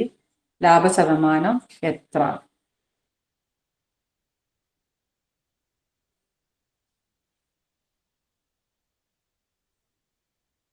ആരെങ്കിലും ഉത്തരം അറിയാച്ച രസമാണ് കേട്ടോ, നമുക്കൊന്ന് ലൈവ് ആവും. 4-1. 4-1 എന്ന് പറഞ്ഞിട്ട് 4-1 5-1 നമുക്കൊരു കൺഫ്യൂഷൻ വരിക വെച്ചാല് നേരത്തെ ചെയ്ത പോലെ 2 ഓപ്ഷനും കാണുക. അപ്പോഴാണ് നമുക്ക് കൺഫ്യൂഷൻ വരിക. നമുക്ക് നോക്കി നോക്കാം. നമ്മള് 5ന്റെയും 4ന്റെയും കൂടെ ഗുണിതായിട്ടുള്ള ഒരു 20 എന്ന് വിചാരിച്ചാൽ മതി. 5 ഓറഞ്ച് വാങ്ങാൻ വേണ്ടിയിട്ട് 20 ഉറുപ്പ്യ കിട്ടി. അപ്പൊ ഓരോ ഓറഞ്ചിന് 4 ഉറുപ്പ്യാണ് ചെലവായത്. 4 ഓറഞ്ച് വിറ്റപ്പോ തന്നെ ആ 20 ഉറുപ്പ്യ കിട്ടി. അപ്പൊ ഓരോ ഓറഞ്ചിന് എനിക്ക് 5 രൂപ കിട്ടി. അപ്പൊ എനിക്ക് 1 രൂപ ലാഭം കിട്ടി. 4-1 ലാഭം കിട്ടി. 4 രൂപ ഞാൻ മുടക്കിയപ്പോ 1 ഉറുപ്പ്യ ലാഭം കിട്ടി. ഇപ്പൊ 4-1 × 100 എന്ന് പറയുമ്പോൾ നമുക്കറിയാം എത്ര 25% എത്തി. അപ്പൊ ഈ രീതിയിൽ നമുക്ക് ശതമാനമായിട്ട് ബന്ധപ്പെട്ടുള്ള ചോദ്യങ്ങൾ വരും. പിന്നെ ശതമാനമായിട്ട് ബന്ധപ്പെട്ടിട്ട് ഒന്ന് ലാഭം നഷ്ടമായിട്ട് വരും. പിന്നെ പലിശയായിട്ട് ബന്ധപ്പെട്ടിട്ടാണ് ശതമാനത്തിന്റെ കണക്ക് വരിക. പലിശയായിട്ട് ബന്ധപ്പെട്ടിട്ട് വരുമ്പോൾ നമുക്ക് I = PNR. എന്താ തെറ്റിയോ? അല്ലല്ല, കുഴപ്പമില്ല. ഞാൻ അസീസ് മാഷ. എന്താ പക്ഷേ പിന്നെ ഒന്ന് ഇടപെടുന്നതിന് കുഴപ്പമില്ലല്ലോ. ഇല്ലില്ല, പറഞ്ഞാൽ അടിക്കൊക്കെ അബദ്ധങ്ങൾ പറ്റുമ്പോൾ ഞാനും കേട്ടിട്ട് ചെയ്താളാണ്. ഓക്കെ. അപ്പോഴേ നമ്മളെ ആദ്യം നമ്മളെ 1% ഉണ്ടല്ലോ, 10% കൂടി 10% കുറഞ്ഞു എന്ന് പറയുന്നത്, അതെ നമുക്കിപ്പോ സിമ്പിൾ ആയിട്ട് അത് കൊടുക്കാൻ പറ്റുന്ന സാധനം എന്ന് പറയുന്നത് 10 നമ്മൾ എടുക്കുക. 10. അപ്പൊ ഒരു 10 കൊടുത്താൽ 10 ഗുണിക്കണം 10 ടീച്ചർ പറഞ്ഞ കോൺസെപ്റ്റ് 100 വന്നു അല്ലെ? അപ്പൊ ഇവര് നമ്മൾ ബേസിക് ആയിട്ട് പഠിക്കേണ്ടത് ഒരു 1 ആണെങ്കിൽ അഥവാ 10% ആണെങ്കിൽ 1, 20% ആണെങ്കിൽ 2. അതായത് 10നോട് 1 കൂട്ട 11 ഗുണിക്കണം 11, 121 21% വർധനവ്. ആ ഒരു ലോജിക്കിലൂടെ 20% ആണെങ്കിൽ നമ്മൾ 12 ഗുണിക്കണം 12 144, 44ന്റെ വർധനവുണ്ട്. 100നെ അപേക്ഷിച്ച് 44ന്റെ വർധനവുണ്ട്. 30% ആണെങ്കിൽ 3 കൂട്ടുന്നു, 40% ആണെങ്കിൽ ക്വസ്റ്റ്യൻ എങ്ങനെയും വരാലോ. അപ്പോ ആ ഒരു ബേസ് നമ്മളിൽ ഉണ്ടാവുന്നത് നല്ലതാണ്. ലോജിക്ക. അഥവാ 10% ആണെങ്കിൽ 1, അഥവാ 10നോട് 1 കൂട്ടി 11 ഗുണിക്കണം 11, 2% ആണെങ്കിൽ 12 ഗുണിക്കണം 12. പിന്നെ മറ്റൊന്ന് രണ്ടാമത്തെ ക്വസ്റ്റ്യൻ ഉണ്ടല്ലോ, അതായത് ലാഭമാണോ നഷ്ടമാണോ എന്ന് ചോദിച്ചേ. 10% ലാഭം ഒരു കച്ചവടത്തിൽ, മറ്റൊരു കച്ചവടത്തിൽ 10% നഷ്ടം എന്ന് പറയുമ്പോൾ നമുക്ക് എളുപ്പത്തിൽ കാണാൻ പറ്റുന്ന ഒരു മാർഗം S²/100. എല്ലാത്തിനും ഇക്വേഷൻ ഉപയോഗിച്ചാൽ മതി. S²/100. S²/100 എന്ന് പറയുമ്പോൾ എക്സിന്റെ വാല്യൂ 10% കൂടി 10% കുറഞ്ഞു എന്ന് പറയുമ്പോൾ അവിടെ എക്സിന്റെ വാല്യൂ 10 ആണ്. അപ്പൊ 10² എന്ന് പറയുമ്പോൾ 100 ആണ്. 100/100 എന്ന് പറഞ്ഞാൽ 1 ആണ്. 1% കുറയും. അപ്പൊ എപ്പോഴും നമ്മൾ ശ്രദ്ധിക്കേണ്ടത് ഒരു കച്ചവടത്തിൽ എത്ര ശതമാനം ആയിക്കോട്ടെ, 10% ലാഭം 10% നഷ്ടം, അല്ലെ 20% ലാഭം 20% നഷ്ടം എന്നൊക്കെ പറഞ്ഞാലും ആ കച്ചവടത്തിൽ ശതമാനം നഷ്ടേ ഉണ്ടാവുള്ളൂ, ലാഭം ഉണ്ടാവില്ല, നഷ്ടം മാത്രമേ ഉള്ളൂ. അപ്പോ 20% പരീക്ഷയ്ക്ക് ചോദിക്കാന്ന് വിചാരിച്ചോളൂ. അപ്പൊ S²/100 അല്ല, 20% ഒരു കച്ചവടത്തിൽ 20% ലാഭം, മറ്റൊരു കച്ചവടത്തിൽ 20% നഷ്ടമാണെങ്കിൽ 20²/100. 20²/100 എന്ന് പറയുമ്പോൾ 20 ഗുണിക്കണം 20/100. അപ്പോ താഴത്തെ 0 മുകളിലെ 0 വിട്ട് നമ്മൾ പഴയ കണക്ക് പ്രകാരം 2 0 വിട്ട് 2 ഗുണിക്കണം 2, 4% നഷ്ടമായിരിക്കും. ആ കച്ചവടത്തിൽ 4% നഷ്ടമായിരിക്കും. അപ്പൊ എനിക്ക് തോന്നുന്നത് ആ ഒരു ഇക്വേഷൻ നമ്മൾ അപ്ലൈ ചെയ്യാവും ഒന്നുകൂടി ബെറ്റർ എന്ന് തോന്നുന്നു. എന്റെ ഒരു ഇക്വേഷൻ വെച്ചിട്ടുള്ള പറഞ്ഞു. ഞാൻ പറഞ്ഞത് എന്റെ അതേ കാര്യം തന്നെയാണ്. പക്ഷെ ഇതിലൊരു കൺസെപ്റ്റ് ഇതേ സാധനം നമ്മൾ ഏത് ചോദ്യത്തിന്റെ ഇക്വേഷൻ ആകുമ്പോൾ ചിലപ്പോൾ നമുക്ക് ഓർമ്മ ഉണ്ടായിക്കോളണമെന്നില്ല. പക്ഷെ ഈ ഒരു ആശയം നമ്മളെ മനസ്സിലുണ്ട് വെച്ചാല് നമുക്കത് വെച്ച് ചെയ്യാം. മാഷ് എളുപ്പത്തിൽ ഒത്തുക്കി എത്താൻ വേണ്ടിയിട്ടുള്ള ട്രിക്കാണ് ഇപ്പൊ അസീസ് മാഷ് പറഞ്ഞത്. നേരത്തെ പറഞ്ഞ പോലെ തന്നെ 10ഉം 10 ആയിരുന്നു. അപ്പൊ 1% കൂടി എന്ന് വെച്ചാൽ 11ഉം 11 ആവും. അപ്പൊ 121 ആവുമല്ലോ. 10 10 100ആയി, 11 11 121 അപ്പൊ 21 മാറ്റം വന്നു, 21% കൂടി എന്നുള്ള രീതിയിൽ എല്ലാ ഇക്വേഷൻ ആണ് ഇപ്പൊ മാഷ് പറഞ്ഞത് അല്ലെ, എക്സ് വെച്ചിട്ടുള്ള ഇക്വേഷൻ ആണ്. അല്ല, ഇതിനല്ല ഇക്വേഷൻ ഞാൻ പറഞ്ഞത്. ഞാൻ ഇക്വേഷൻ പറഞ്ഞ രണ്ടാമത്തേതിന്, അഥവാ നിങ്ങൾ ഇതിൽ കാണിച്ചല്ലോ, അതായത് ഒരു കച്ചവടത്തിൽ 10 കുറഞ്ഞു, അത് 20 കൂടി 20 കുറഞ്ഞു എന്ന് പറയാൻ 4% കുറവ്. അപ്പൊ എല്ലായിടത്തും അത് അപ്ലൈ ചെയ്യാൻ പറ്റും. ഞാൻ പറയുമ്പോ വേറെ നിങ്ങളെ സമയം നഷ്ടപ്പെടും. ഇല്ല പറഞ്ഞോളൂ മാഷെ, കാരണം ഓരോരുത്തർക്കും ഓരോന്നാവല്ലോ ഇഷ്ടമുണ്ടാവുക, ഓരോരുത്തർക്കും ഓരോ രീതിയാവും ഇഷ്ടമുണ്ടാവുക. അപ്പൊ 2-3 രീതികൾ കേൾക്കുമ്പോ അത് പിന്നെ ഉറച്ചു പോകും. സർ മാഡം അത് നടക്കട്ടെ, ഡിസ്കഷൻ നടക്കട്ടെ. അപ്പൊ സാർ നല്ല ഏറ്റവും നല്ല സൂട്ടബിൾ ആയിട്ടുള്ള നമുക്ക് ഉപയോഗിക്കാമല്ലോ. നമുക്ക് എടുക്കാമല്ലോ, ഓരോരുത്തർ പറയുമ്പോ വേറെ 2 ഓപ്ഷനും കൂടി ഉണ്ട് കേട്ടോ സാർ. ഇതിലിപ്പോ നിങ്ങൾ പറഞ്ഞത് 1 മാത്രം, അതായത് 1 10% കൂടുന്നു 10% കുറവ് വരുന്നു. ഒരു കച്ചവടത്തിൽ ഒരേ കച്ചവടം, അതിൽ ഒരു സാധനം വിൽക്കുമ്പോൾ 10% ലാഭം, മറ്റൊരു കച്ചവടത്തിൽ 10% നഷ്ടം. ഈ കച്ചവടം ലാഭമാണോ നഷ്ടമാണോ, എത്ര ശതമാനം? 1% നഷ്ടം. അപ്പൊ ഒരേ പെർസെന്റേജ് അഥവാ 10% കൂടുകയും 10% കുറയുകയും ചെയ്യുകയാണെങ്കിൽ അവിടെ നഷ്ടം ഉണ്ടാവൂ ആ കച്ചവടത്തിൽ എന്ന് നമ്മൾ മൈൻഡിൽ സെറ്റ് ചെയ്യാം. മൈൻഡിൽ അതാണ് സെറ്റ് ചെയ്യേണ്ടത്. അപ്പോ നമ്മൾ 10 അവിടെ തന്ന വാല്യൂ, 10 കൂടുന്നത് 10 കുറയുന്നത്. അപ്പൊ 10ന്റെ സ്ക്വയർ നമ്മൾ കാണും. 10ന്റെ സ്ക്വയർ എന്ന് പറഞ്ഞാൽ 100 100/100 എന്ന് പറഞ്ഞാൽ 1% നഷ്ടം. ഇനി ഇതാണെങ്കിലോ 20 ആണെങ്കിലോ 20% ലാഭം 20% നഷ്ടമാണ്. 20² 100. അപ്പോ 20 ഗുണിക്കണം 20 നമ്മൾ എഴുതുക /100 ഇടുക, മുകളിലെയും താഴെ 2 0 വെട്ടിയാൽ 2 ഗുണിക്കണം 2 ഉണ്ടാവുള്ളൂ. പെട്ടെന്ന് നമുക്ക് 4% കിട്ടും. ഇനി അതേപോലെ മറ്റൊരു ചോദ്യമാണ്, 30% കൂടി 20% കുറഞ്ഞു. ഇപ്പോൾ ചതുരത്തിന്റെ നീളം 30% വർദ്ധിച്ചു, വീതി 20% കുറഞ്ഞു. അങ്ങനെയാണെങ്കിൽ നമുക്ക് അവിടെ ഉപയോഗിക്കേണ്ട ഇക്വേഷൻ വേറൊന്നാണ്. ഞാൻ ഒരു ചോദ്യം ഞാൻ പറയട്ടെ. ഇപ്പൊ ഉദാഹരണം, ഒരു ചതുരത്തിന്റെ നീളം 30%, വീതി 20% വർദ്ധിച്ചു. അവിടെ 2 ആണ്, അതായത് കൂടുന്നതും ഒക്കെ രണ്ടും കൂടുകയാണ്. 30% കൂടി 30% കുറഞ്ഞു. അവിടെ നമ്മൾ ഉപയോഗിക്കാൻ പറ്റിയ ഒരു ഇക്വേഷൻ a + b + ab / 100 ആണ്. ടീച്ചർ ഒന്ന് എഴുതുവോ? a + b + ab / 100. ab / 100. അവിടെ 2 നമ്പറാ പറഞ്ഞിരിക്കുന്നത്, ഒന്ന് 30ഉം ഒന്ന് 20ഉം ആണ്. അപ്പൊ value a 30, then value b 20, then 30 × 20, 30/100. Okay. ഇനി നമ്മൾ 30 + 20 അവിടെ നിൽക്കട്ടെ. നമ്മൾ 30 ഗുണിക്കണം 20-ലെ 100ന്റെ താഴെയുള്ള 2 0 വെട്ടുന്നു. അതായത് 100-ൽ ഒരു 0 വെട്ടും, മുകളിലെ ഒരു 0 നമ്മൾ ക്യാൻസൽ ചെയ്യും ഗുണിക്കുന്നിടത്ത്. മനസ്സിലായോ? അങ്ങനെ വെട്ട് കഴിഞ്ഞാൽ പിന്നെ അവസാനം എന്തേ ഉണ്ടാവുള്ളൂ? 30 + 20 50 ആണ്. 3 ഗുണിക്കണം 2 6 ആണ്. അപ്പൊ 56%.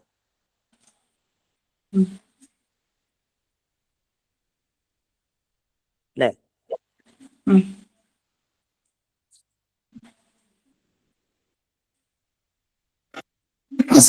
അവിടെ നമ്മൾ ഓർക്കേണ്ട ഒരു കാര്യമുണ്ട്, ഇക്വേഷൻസ് അറിഞ്ഞിരിക്കണം. ഇക്വേഷൻ അറിഞ്ഞിരിക്കണം. ഇതിൽ 3 ഇക്വേഷൻ ഉള്ളൂ. ഒന്ന് a²/100, ഒന്ന് a + b + ab / 100, ഒന്ന് a - b - ab / 100.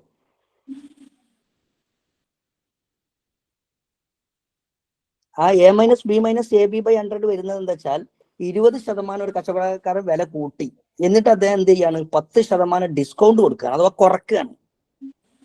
കുറക്കുകയാണെങ്കിൽ ഇപ്പോൾ 20ഉം 10ഉം ആണെങ്കിൽ അവിടെ ആൻസർ 20 - 10 - 20 ഗുണിക്കണം 10/100.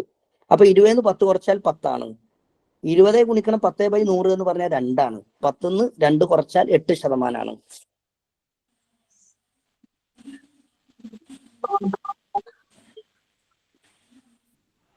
അല്ല സാറേ, ഈ ഒരു തലത്തിലേക്ക് ക്വസ്റ്റ്യൻ വരാറുണ്ടോ സാധാരണ? ഇല്ല, അങ്ങനത്തെ ചോദ്യങ്ങൾ ചോദിക്കാറില്ല. നമുക്ക് അത്ര ലെവലിലുള്ള ചോദിക്കില്ല. നമ്മള് കാറ്റഗറി 1, 2 ആകുമ്പോ ഈ 2 ടൈപ്പാ ചോദിക്കല്ലോ, ഇത്ര ശതമാനം കൂടി ഇത്ര ശതമാനം കുറഞ്ഞു എന്നുള്ള രീതിയിലെ വരുന്നു. അത് കൂടുതൽ കോംപ്ലിക്കേഷൻ അത്തരം കാര്യങ്ങളിലേക്ക് പോകണ്ട. ടീച്ചർ സാധനം പറയാം. ടീച്ചർ ഡിസ്കഷൻ അവസാനാക്കാം. ടീച്ചറെ ടീച്ചർ പ്രിപ്പയർ ചെയ്ത ക്ലാസ്സുകളൊന്ന് തുടരും. ആയിക്കോട്ടെ. തീർച്ചയായിട്ടും കാരണം എന്താ പറയാ, നമുക്ക് അങ്ങനെ ഒരു ചോദ്യങ്ങൾ വരുമ്പോഴേ എളുപ്പ വഴികൾ ഉണ്ടാകുമ്പോ അപ്പൊ ഒന്ന് പറഞ്ഞാൽ മതി. ആയിക്കോട്ടെ, നമുക്ക് തുടങ്ങാം. ഇപ്പൊ മാഷ് പറഞ്ഞ പോലെ നമുക്ക് ശതമാനമായിട്ട് ബന്ധപ്പെട്ട് നമുക്ക് 3 ചോദ്യം ഉണ്ടാവുക. ഒന്ന് ഇതേപോലെ തന്നെ ഒരു ജാമിതിയായിട്ട് ബന്ധപ്പെട്ടിട്ട് ഒരു സൈഡ് ഇത്ര കൂടി ഇത്ര സൈഡ് കുറഞ്ഞു എന്നുള്ളത്. ഞാൻ എന്റെ കണക്ക് എന്താ വെച്ചാല് ഞാൻ ഈ ഇക്വേഷനുകളിൽ അത്ര യോജിക്കുന്നില്ല. കാരണം എന്താ വെച്ചാൽ ഇക്വേഷൻ ചിലപ്പോൾ നമ്മൾ പലതും വിട്ടുപോയിച്ചാല് ഈ കൺസെപ്റ്റ് കിട്ടിക്കഴിഞ്ഞാൽ നമുക്കൊന്നും ഒരിക്കലും തെറ്റില്ല. അപ്പൊ അതിന് കൂടെ അസീസ് മാഷ് ഇക്വേഷൻ കൂടെ പറയാച്ചാൽ ചിലർക്ക് അതാവും ഇഷ്ടമുണ്ടാവുക. അപ്പൊ അവർക്ക് അത് ക്യാച്ച് ചെയ്യാൻ പറ്റും. നമുക്ക് ചർച്ച ചെയ്യും കൂടെ ചെയ്യാം. അപ്പൊ ഞാൻ പറയണല്ലോ അധികം ഇക്വേഷൻ ഉണ്ടാവില്ല, അങ്ങനെ പ്രശ്നമുണ്ട്. അപ്പൊ രണ്ടും കൂടെ നോക്കാം. അപ്പൊ ഒന്ന് അങ്ങനെ വന്നു. പിന്നെ ചിലപ്പോൾ നമുക്ക് പലിശയുടെ കണക്ക് നേരത്തെ നമ്മൾ പറഞ്ഞത്. പലിശ എന്ന് പറഞ്ഞാൽ നമുക്കറിയാം, നമ്മളെ മനസ്സിൽ I=PNR എന്നുള്ള രീതിയിലുള്ള ഇക്വേഷനൊക്കെ വെച്ചിട്ട് നമ്മൾ പലിശയുടെ കണക്ക് നമ്മൾ ചെയ്യാറുണ്ട്. പക്ഷെ ഇപ്പൊ ഒരു കണക്ക് പലിശയുടെ ചോദ്യം ചോദിക്കുക വെച്ചാല്, ഒരാള് ബാങ്കിലൊരു പൈസ നിക്ഷേപിച്ചു. 2 വർഷം കഴിഞ്ഞപ്പോ ഒരു ബാങ്കിൽ പണം നിക്ഷേപിച്ചു. 5% ബാങ്കിലെ പലിശ നിരക്ക്. 2 വർഷം കഴിഞ്ഞപ്പോ 400 രൂപ പലിശ കിട്ടി. എത്ര രൂപയാണ് നിക്ഷേപിച്ചത്? ഇത് കേട്ടിട്ട് ഒന്നിൽ ചോദിക്കില്ല, 2ലൊക്കെ ചോദിക്കുന്ന ഒരു ചോദ്യമാണ്. ഇതേ ലെവലിലെ പലിശയായിട്ട് ബന്ധപ്പെട്ടുള്ള ഒരു ചോദ്യം. ഒന്ന് ചിന്തിക്കാനുള്ള ചോദ്യം. ഒരു ബാങ്കില് പലിശ നിരക്ക് 5%. 2 വർഷത്തേക്ക് 400 രൂപ പലിശ കിട്ടി. സാധാരണ കൂട്ടുപലിശ എന്നൊന്നും പറയില്ല. കൂട്ടുപലിശ ഒന്നും പറയാതെ സ്ഥിതിക്ക് സാധാരണ പലിശയാണ്. എങ്കില് ഇതേപോലെ പിന്നെ അങ്ങനത്തെ കൂട്ടുപലിശയുടെ ചോദ്യം വരാറുണ്ടോ? ഇപ്പം കൂട്ടുപലിശ ചോദിക്കില്ല. കൂട്ടുപലിശ ചോദിക്കില്ല. സാധാരണ പലിശ ചോദിക്കും അല്ലെ? സാധാരണ പലിശ ചോദിക്കും. ഇത് സാധാരണ പലിശയാണ്. കൂട്ടുപലിശ ചോദിക്കില്ല. സാധാരണ പലിശ കേട്ടിട്ട് 2ന് ചോദിക്കാം. പക്ഷെ കഴിഞ്ഞ KCയുടെ ചോദ്യത്തിൽ കേട്ടിട്ട് 1ലും ചോദിച്ചു. ഒറിജിനൽ പലിശയെ കേട്ടിട്ട് 1ൽ ചോദിച്ചില്ല. പക്ഷെ 2ൽ ചോദിക്കാം പലിശയായിട്ട് ബന്ധപ്പെട്ടുള്ള ചോദ്യങ്ങള്. കാരണം ശതമാനമായിട്ട് കണക്ട് ചെയ്തിട്ട് ചോദിക്കാം. ഇപ്പൊ 7 വരെയുള്ള പാഠങ്ങളിൽ പലിശ ഇല്ല തോന്നുന്നു അല്ലെ? പക്ഷെ പലിശ എന്നുള്ള പാഠം പേരില്ല എന്നുണ്ടെങ്കിലും ശതമാനം എന്നുള്ള പാഠത്തിൽ പലിശ വരുന്നുണ്ട്. പലിശ എന്നുള്ള ആശയം വരുന്നുണ്ട്. അതുകൊണ്ട് പലിശ ചോദിക്കാം. അപ്പോ പക്ഷെ പണ്ടത്തെ പോലത്തെ കൂട്ടുപലിശ അങ്ങനത്തെ ചോദ്യങ്ങളൊന്നും ചോദിക്കില്ല. അപ്പൊ നമ്മൾ ഇപ്പൊ ഈ ചോദ്യത്തിൽ നമ്മളൊന്ന് ജസ്റ്റ് ഒന്ന് ആലോചിച്ചു. ഇത് ലോജിക്ക് വെച്ചിട്ട് ഉത്തരത്തിലേക്ക് എത്താനുള്ളതാണ്. ഒരു ബാങ്കില് അല്ലെ 5% പലിശ നിരക്ക്. 2 വർഷത്തേക്ക് 400 രൂപ പലിശ കിട്ടിയെങ്കിൽ ആ ബാങ്കിൽ നിക്ഷേപിച്ച തുക എത്ര എന്നാണ് ചോദ്യം. നമ്മളൊന്ന് ജസ്റ്റ് ഒന്ന് ആലോചിച്ച് നോക്കൂ. ഒന്നുകൂടി പറയോ? ഒരു ബാങ്കിലെ പലിശ നിരക്ക് 5%. 2 വർഷത്തേക്ക് 400 രൂപ പലിശ കിട്ടി. ഞാൻ എത്ര രൂപ നിക്ഷേപിച്ചെന്ന് പറയണില്ല. 2 വർഷത്തേക്ക് 400 രൂപ പലിശ കിട്ടിയെങ്കിൽ നിക്ഷേപിച്ച തുക എത്ര എന്നാണ് ചോദ്യം. അതായത് P എത്ര എന്നുള്ള ചോദ്യമല്ല. I=PNR എന്നുള്ള ആ ഒരു ഇക്വേഷനിലെ P എത്ര എന്നാണ് ചോദ്യം. ഇക്വേഷൻ വെച്ചിട്ട് നമുക്ക് ചെയ്യാൻ പറ്റും. അല്ലാതെ ഒന്ന് ആലോചിച്ച് നോക്കും.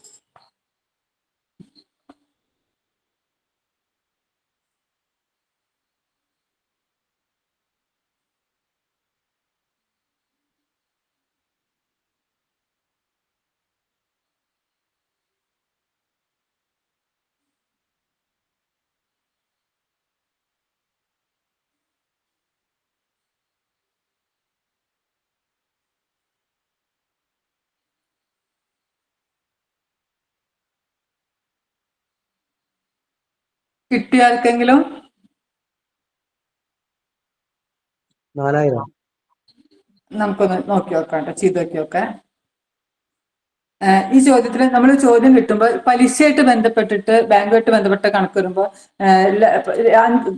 റേറ്റ് ഓഫ് ഇൻട്രസ്റ്റ് 5% എന്ന് പറഞ്ഞു വെച്ചാൽ അതിന്റെ അർത്ഥം 100-ന് 5 റുപ്യ ആ ബാങ്കിൽ കിട്ടും എന്നാണ് അതിന്റെ അർത്ഥം. അത് മാത്രം ആലോചിച്ചാൽ ആ ഒരൊറ്റ കൺസെപ്റ്റിൽ നിന്നിട്ട് നമുക്ക് പലിശയുടെ ഉത്തരത്തിലേക്ക് എത്താൻ പറ്റും. 5% പലിശ എന്ന് പറഞ്ഞാൽ 100-ന് 5 റുപ്യ കിട്ടും. അപ്പൊ ഈ ബാങ്കിൽ എനിക്ക് 2 വർഷത്തേക്ക് 400 റുപ്യ കിട്ടി എന്ന് പറഞ്ഞാൽ അതിന്റെ അർത്ഥം 1 വർഷം എനിക്ക് 200 രൂപ കിട്ടിയിട്ടുണ്ട്. അപ്പൊ നമ്മൾ ആലോചിക്കേണ്ടത് 100 റുപ്യ ഞാൻ ഇട്ടിരുന്ന വെച്ചാല് എനിക്ക് 5 റുപ്യ കിട്ടിയിരുന്നുള്ളൂ. ഇവിടെ എനിക്ക് 200 രൂപ കിട്ടിയിട്ടുണ്ട്.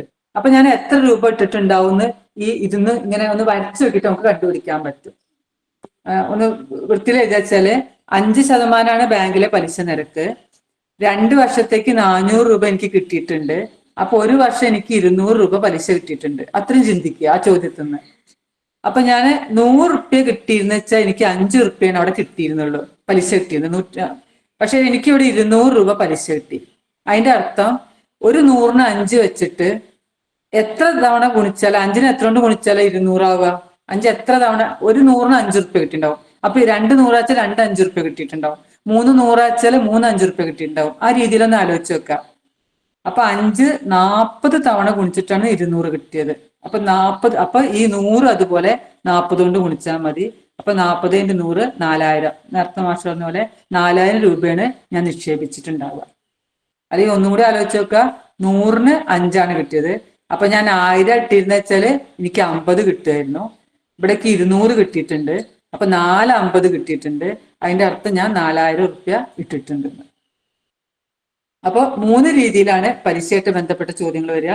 ഒന്ന് നമുക്ക് ഇങ്ങനെ ജാമിതിയിൽ എന്തെങ്കിലും ചിത്രം വെച്ചിട്ട്, പിന്നെ നേരത്തെ മാഷ് പറഞ്ഞ പോലെ ലാഭവും നഷ്ടമായിട്ട് ലാഭശതമാനം നഷ്ടശതമാനമായിട്ട് ബന്ധപ്പെട്ടിട്ട് പലിശ വരും, അല്ല ശതമാനം വരും. പിന്നെ ശതമാനം വരിക ഇതുപോലെ പലിശയായിട്ട് ബന്ധപ്പെട്ടിട്ടാണ് ശതമാനം വരിക.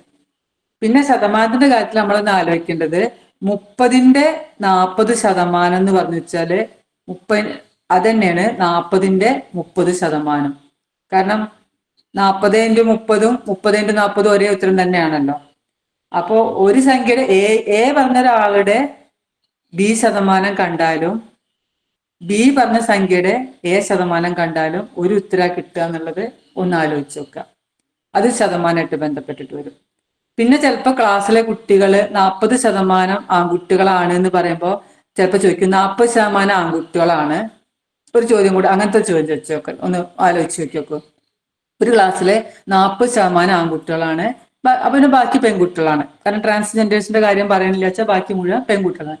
അപ്പൊ 40% ആൺകുട്ടികളും ബാക്കി പെൺകുട്ടികളാണ്. പെൺകുട്ടികൾ ആൺകുട്ടികളെക്കാൾ 10 എണ്ണം അധികമാണ്. അപ്പൊ എങ്കിൽ ആ ക്ലാസ്സിൽ എത്ര കുട്ടികളുണ്ട്? ഒന്നുകൂടി ചോദ്യം ചോദിക്കുക. ഒരു ക്ലാസ്സിൽ ആൺകുട്ടികൾ 40%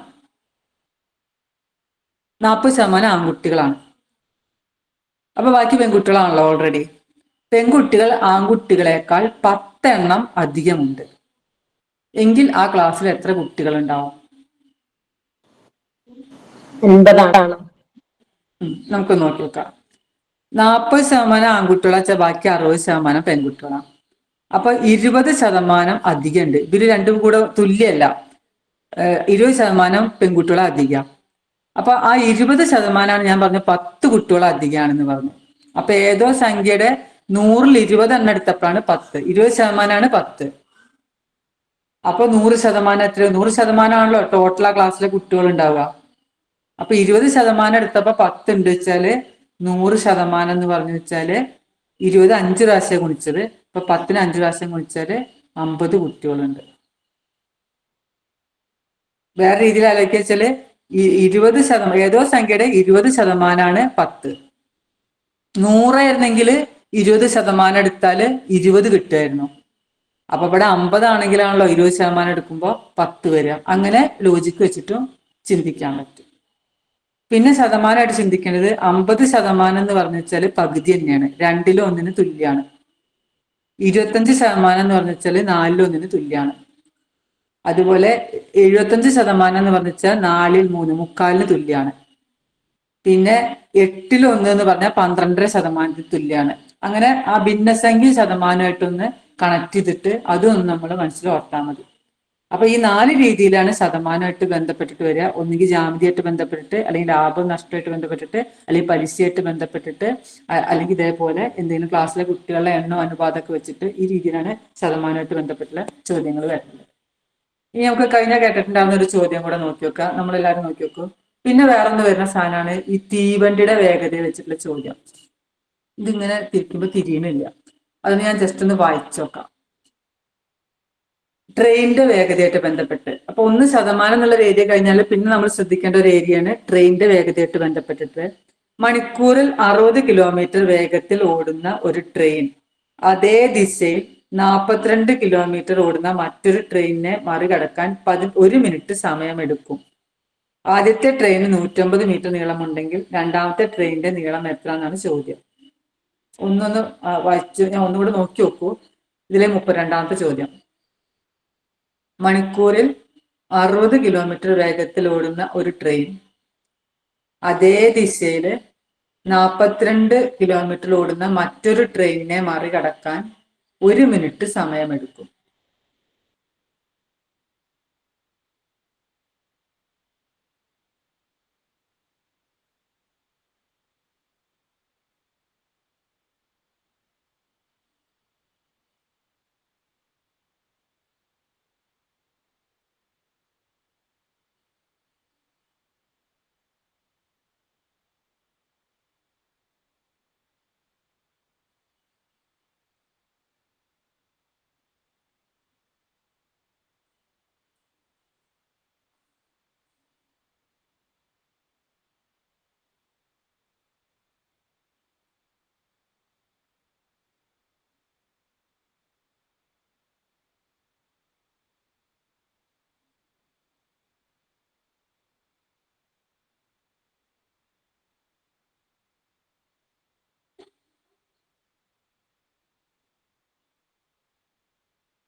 ഹലോ, പറഞ്ഞോളൂ.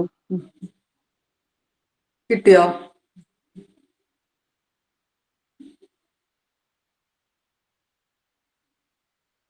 ആരോ എന്ത് പറയാൻ ശ്രമിച്ചാണോ?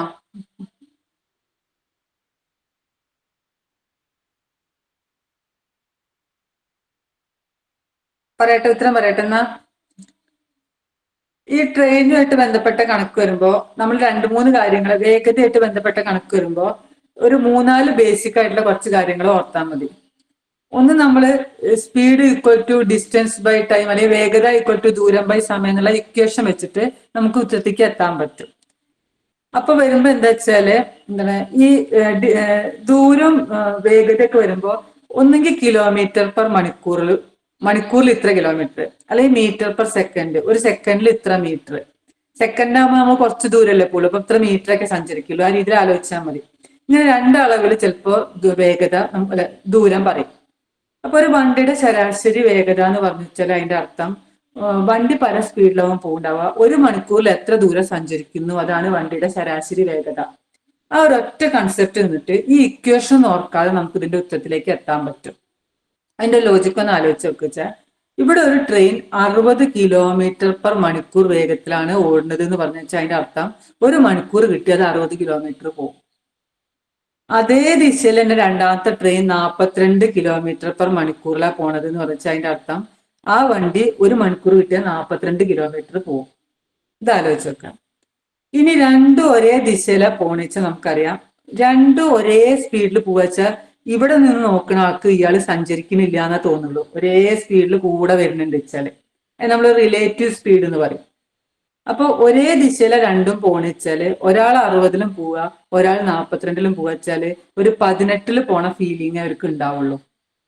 അപ്പൊ ഈ ചോദ്യത്തില് ഒരു വണ്ടി 60 കിലോമീറ്റർ സ്പീഡിലും അതേ ദിശയിൽ 42 കിലോമീറ്റർ സ്പീഡിലും പോകുന്നുണ്ട് പറഞ്ഞാല് അവിടെ വണ്ടിയുടെ സ്പീഡ് എന്ന് പറഞ്ഞാല് 18 കിലോമീറ്റർ പെർ അവർ എന്നുള്ള രീതിയിലാണ് നമ്മൾ കണക്കാക്കുക. അതായത് 18 കിലോമീറ്റർ പെർ അവർ എന്ന് വെച്ചാൽ 1 മണിക്കൂർ കിട്ടിച്ചാല് 18 കിലോമീറ്റർ പോകും,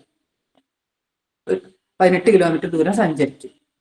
ഇനി ചോദ്യതല്ല, ഈ വണ്ടി ഒരു 150 മീറ്റർ നീളമുള്ള, ആ ചോദ്യത്തിലേക്ക് നമുക്ക് ഒന്നുകൂടെ പോയി നോക്കിയാൽ കാണാം, മണിക്കൂറിൽ 60 കിലോമീറ്റർ വേഗത്തിൽ ഓടുന്ന ഒരു ട്രെയിൻ അതേ ദിശയിൽ 42 കിലോമീറ്റർ ഓടുന്ന മറ്റൊരു ട്രെയിനിനെ മറികടക്കാൻ 1 മിനിറ്റ് സമയമെടുക്കും. ആദ്യത്തെ ട്രെയിനിന് 150 മീറ്റർ നീളമുണ്ടെങ്കിൽ രണ്ടാമത്തെ ട്രെയിനിന്റെ നീളം എത്ര? അപ്പൊ നമ്മൾ ഈ ചോദ്യത്തിലേക്ക് കൂടെ ഒന്നുകൂടെ വരുമ്പോൾ രണ്ടും കൂടെ നോക്കിയപ്പോൾ റിലേറ്റീവ് സ്പീഡ് 18 ആണെന്ന് കിട്ടി, 18 കിലോമീറ്റർ പെർ മണിക്കൂറിന് കിട്ടി. ഇനി ഇതിനെ നമുക്ക് മീറ്റർ പെർ സെക്കൻഡ് ആക്കണമെന്നുണ്ടെങ്കിൽ ഒരു എളുപ്പപ്പണി എന്താ വെച്ചാല്, ഈ കിലോമീറ്റർ പെർ മണിക്കൂർ എന്ന് പറഞ്ഞു വെച്ചാല് കിലോമീറ്ററിനെ മീറ്റർ ആക്കുമ്പോൾ നമുക്കറിയാം 1000 മീറ്റർ ആയി. മണിക്കൂറിനെ സെക്കൻഡ് ആക്കി മാറ്റുമ്പോൾ 60 ഇൻറ്റു, മണിക്കൂറിനെ മിനിറ്റ് ആക്കി മാറ്റുമ്പോൾ ഒരു 60 കൊണ്ട് ഗുണിക്കണം, വീണ്ടും സെക്കൻഡ് ആക്കി മാറ്റുമ്പോൾ ഒരു 60 കൊണ്ടും കൂടെ ഗുണിക്കണം. അപ്പൊ നമുക്ക് ഈ 0 വെട്ടും ഈ 0 വെട്ടുമ്പോൾ 10/36, ഒന്നും കൂടെ ചുരുക്കി പറയാച്ചാല് 5/18 കൊണ്ട് ഗുണിച്ചാൽ മതി. അതൊരു എളുപ്പപ്പണിയാണ്. അപ്പൊ നമ്മൾ ആലോചിച്ച് വെക്കുക, ഇവിടെ വണ്ടിയുടെ സ്പീഡ് 18 കിലോമീറ്റർ പെർ അവർ എന്ന് പറഞ്ഞു വെച്ചാല് 1 മണിക്കൂറിൽ 18 കിലോമീറ്റർ പോവും. അപ്പൊ ഇനി അതൊരു സെക്കൻഡിൽ എത്രയാ പോവാന്ന് നമ്മളൊന്ന് ആലോചിച്ച് വെക്കുക. 18 ഇൻറ്റു 5/18 കൊണ്ട് ഗുണിച്ച മീറ്റർ പെർ സെക്കൻഡ് ആവുമല്ലോ. അപ്പൊ നമുക്കറിയാം 5 മീറ്റർ ആണ് അത് ഒരു സെക്കൻഡിൽ പോവാന്ന് നമ്മൾ മനസ്സിലാക്കും. അപ്പോൾ വണ്ടിയുടെ വേഗത വണ്ടി സഞ്ചരിക്കുന്ന ഒരു സ്പീഡ് നമുക്ക് കിട്ടി 5 മീറ്റർ പെർ സെക്കൻഡ് എന്ന് കിട്ടി.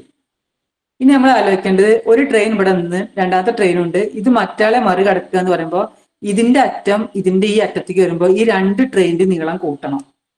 അപ്പൊ ആദ്യത്തെ 150 പറഞ്ഞു, മറ്റത് എത്രയെന്നാണ് നമ്മളോട് ചോദ്യം ചോദിച്ചിരിക്കുന്നത്. ഇയാളെ കടന്നു പോവാൻ 1 മിനിറ്റ് എടുത്തു എന്ന് പറയുന്നുണ്ട്. അപ്പൊ ഈ തന്ന കാര്യങ്ങളൊക്കെ വെച്ച് നമുക്ക് നോക്കിയപ്പോൾ നമുക്ക് മനസ്സിലായി വണ്ടിയുടെ വേഗത 5 മീറ്റർ പെർ സെക്കൻഡ് എന്ന് വെച്ചാൽ 1 സെക്കൻഡ് കിട്ടിയാല് 5 മീറ്റർ പോകും. അപ്പൊ ഇവിടെ 1 മിനിറ്റ് കിട്ടിയിട്ടുണ്ട്. 1 മിനിറ്റ് കിട്ടിയെന്ന് വെച്ചാല് അത് എത്ര മീറ്റർ പോയിട്ടുണ്ടാവും?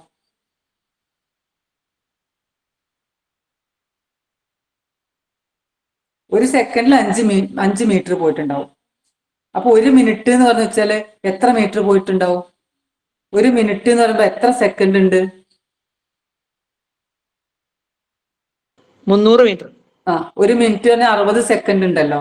അപ്പൊ 5 60 300 മീറ്റർ പോയിട്ടുണ്ടാവും. ഒരു മിനിറ്റിൽ അത് 300 മീറ്റർ പോയിട്ടുണ്ടാവും. അതിൽ 150 മീറ്റർ ആദ്യത്തെ ട്രെയിനിന്റെ നീളം വെച്ചാല് ബാക്കി 150 മീറ്റർ രണ്ടാമത്തെ ട്രെയിനിന്റെ നീളമാണ്. ആ ഓപ്ഷനിൽ അതുണ്ടാവും. നമ്മൾ നോക്കി നോക്കൂ. ഒരു ട്രെയിൻ മണിക്കൂറിൽ 60 കിലോമീറ്റർ വേഗത്തിൽ ഓടുന്ന ഒരു ട്രെയിൻ അതേ ദിശയിൽ 42 കിലോമീറ്റർ ഓടുന്ന മറ്റൊരു ട്രെയിനിനെ മറികടക്കാൻ 1 മിനിറ്റ് സമയമെടുത്തു. ആദ്യത്തെ ട്രെയിനിന് 150 മീറ്റർ നീളമുണ്ടെങ്കിൽ രണ്ടാമത്തെ ട്രെയിനിന്റെ നീളം എത്ര എന്നാണ് ചോദ്യം. ഈ ചോദ്യത്തിൽ നമ്മൾ ഇക്വേഷൻ ഒന്നും ആലോചിക്കാതെ നമ്മളൊരു ലോജിക്ക് വെച്ചിട്ട് നമ്മളൊരു പ്രായത്തിൻ്റെതായ ലോജിക്ക് വെച്ചിട്ട് നമ്മളൊന്ന് ആലോചിച്ചാൽ മതി. ആദ്യത്തെ ട്രെയിൻ 60-ലാണ് പോയത്, രണ്ടാമത്തിൽ 42-ലാണ് പോയത്. അപ്പൊ നമ്മൾ ഒരേ ദിശയിലാണ് പോണത്. അപ്പൊ റിലേറ്റീവ് ആയിട്ട് ഒരു 18 സ്പീഡിലാണ് പോണത്. 18 കിലോമീറ്റർ പെർ അവർ ആണ്. അതായത് ഒരു മണിക്കൂർ കിട്ടിയ 18 കിലോമീറ്റർ പോകും. അപ്പൊ അതൊരു സെക്കൻഡിൽ എത്ര പോകും എന്ന് അറിയണമെങ്കിൽ 18നെ 5/18 കൊണ്ട് ഗുണിച്ചു വെക്കുക. അല്ലെങ്കിൽ കിലോമീറ്റർ മീറ്റർ ഒക്കെ ആയിട്ട് ഹരിച്ച് വെട്ടിക്കനെ പോയാൽ മതി. അങ്ങനെ വെട്ടി പോകുമ്പോൾ നമുക്കറിയാം 5 ആണ്. ഒരു സെക്കൻഡ് കിട്ടിയത് 5 മീറ്റർ പോകും. ഇനി നമുക്ക് ചോദ്യത്തിലേക്ക് ഒന്നുകൂടെ വരുമ്പോൾ അറിയും ഈ ആദ്യത്തെ ട്രെയിൻ മറ്റേ ട്രെയിനിനെ മറികടക്കുക. അപ്പോൾ ആദ്യത്തേന്റെ 150 മീറ്റർ ഉണ്ട്, മറ്റേന്റെ നീളം എത്ര എന്നാണ് ചോദിച്ചത്.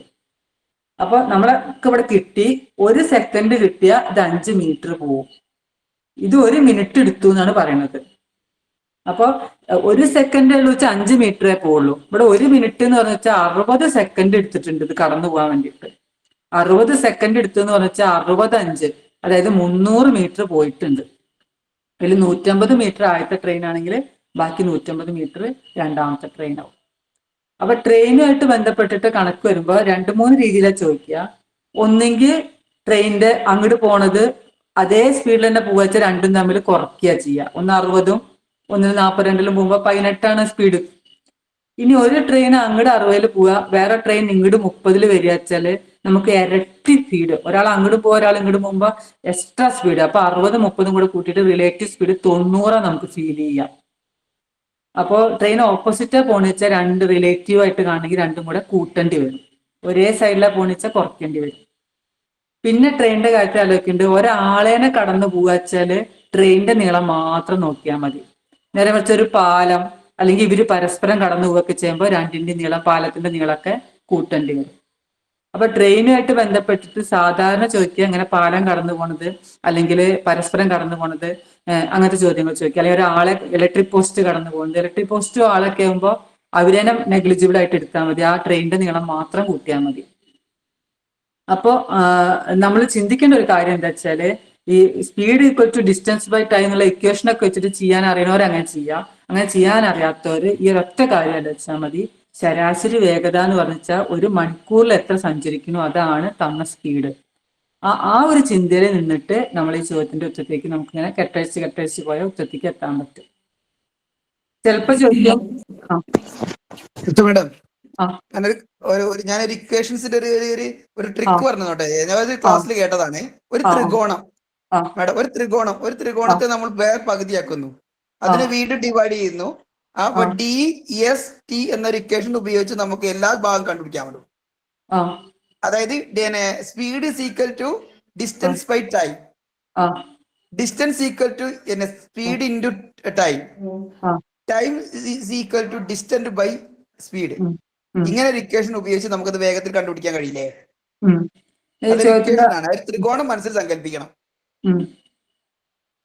വേഗത ഈക്വൽ ടു ദൂരം ബൈ സമയം, ദൂരം ഈക്വൽ ടു വേഗതന്റെ സമയം. അതെ അപ്പൊ മാഷ് പറഞ്ഞു ആ അതെ ഇപ്പൊ ഈ ചോദ്യത്തിന് ഒന്ന് ആലോചിച്ച് നോക്കൂ. ഈ ചോദ്യത്തിന് നമുക്ക് അങ്ങട് 60 പോയി, ഒരാൾ 60 പോയി, ഒരാൾ 42 പോയി, രണ്ടും അപ്പൊ നമുക്ക് സ്പീഡ് എന്ന് പറഞ്ഞാൽ റിലേറ്റീവ് സ്പീഡ് 18 കിട്ടി. ഇനി നമുക്ക് എന്താ speed equal to distance by time അല്ലേ? അപ്പൊ സ്പീഡ് എന്ന് പറഞ്ഞ വെച്ചാല് 18 കിട്ടി. അത് കിലോമീറ്റർ പെർ അവർ ആയതുകൊണ്ട് മീറ്റർ പെർ സെക്കൻഡ് ആയപ്പോ നമ്മൾ 5 മാറ്റി. എല്ലാവരെയും യൂണിറ്റിൽ വേണമല്ലോ, അപ്പൊ 5 മാറ്റി. ഇത് ഡിസ്റ്റൻസ് ബൈ ടൈം എന്ന് പറഞ്ഞു വെച്ചാല് ഇവിടെ 60 സെക്കൻഡ് ആണ്. അപ്പൊ ഡിസ്റ്റൻസ് എന്ന് പറഞ്ഞു വെച്ചാല് 60 × 5 സമം 300. ആ ഡിസ്റ്റൻസ് 300 ഇവർക്ക് സഞ്ചരിക്കേണ്ടത്. അതിൽ 150 ഒരു ട്രെയിൻ ആണെങ്കിൽ മറ്റേ ട്രെയിൻ 150. അങ്ങനെ ഇക്വേഷൻ വെച്ചിട്ടും ചെയ്യാം. മാഷ് പറഞ്ഞ പോലെ സ്പീഡ് ഈക്വൽ ടു, അതൊരു equation. Speed equal to distance by time. അത് തിരിച്ച് നമുക്ക് പറയാലോ, distance equal to speed into time. കാരണം ഡിസ്റ്റൻസിന് അവിടെ നിർത്തിയത് രണ്ട് നമ്മൾ ഗുണിക്കുകയാണല്ലോ ചെയ്യാം. അതുപോലെ ടൈം ഈക്വൽ ടു ടൈമിനെ അങ്ങോട്ട് കൊണ്ടുപോയ ഡിസ്റ്റൻസ് ബൈ സ്പീഡ്. അങ്ങനെ ഇക്വേഷൻ വെച്ച് ചെയ്യാൻ പറ്റുമ്പോൾ അങ്ങനെ ചെയ്യാം. ഇനി ഇക്വേഷൻ അല്ല എന്നുണ്ടെങ്കിൽ നമുക്ക് ഇങ്ങനെ ഈ ലോജിക്ക് വെച്ചിട്ട് ഈ ഒരു ഇത്ര സമയത്തിന്റെ ഉള്ളിൽ ഉള്ള രീതിയിൽ ഇങ്ങനെ ആലോചിച്ച് വെച്ചാൽ നമുക്ക് അതിന്റെ ഉച്ചത്തേക്ക് എത്താൻ പറ്റും. നമുക്ക് ഏതാണോ കംഫർട്ട് വെച്ചാൽ ആ രീതിയിൽ നമ്മൾ ആലോചിച്ചാൽ മതി.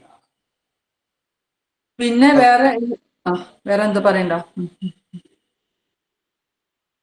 ഹലോ, ആരെന്ത് പറഞ്ഞോ? വേറെ ഒന്ന് നമ്മൾ പറഞ്ഞത് ചിലപ്പോൾ വരിക ശരാശരിയായിട്ട് ബന്ധപ്പെട്ടിട്ട് സ്പീഡിന്റെ ചോദിക്കും. അതായത് അങ്ങോട്ട് ട്രെയിൻ സഞ്ചരിച്ചത് 24 കിലോമീറ്റർ പെർ വേഗതയിലാണ്, അല്ലെങ്കിൽ 25 കിലോമീറ്റർ പെർ വേഗതയിലാണ് സഞ്ചരിച്ചത്.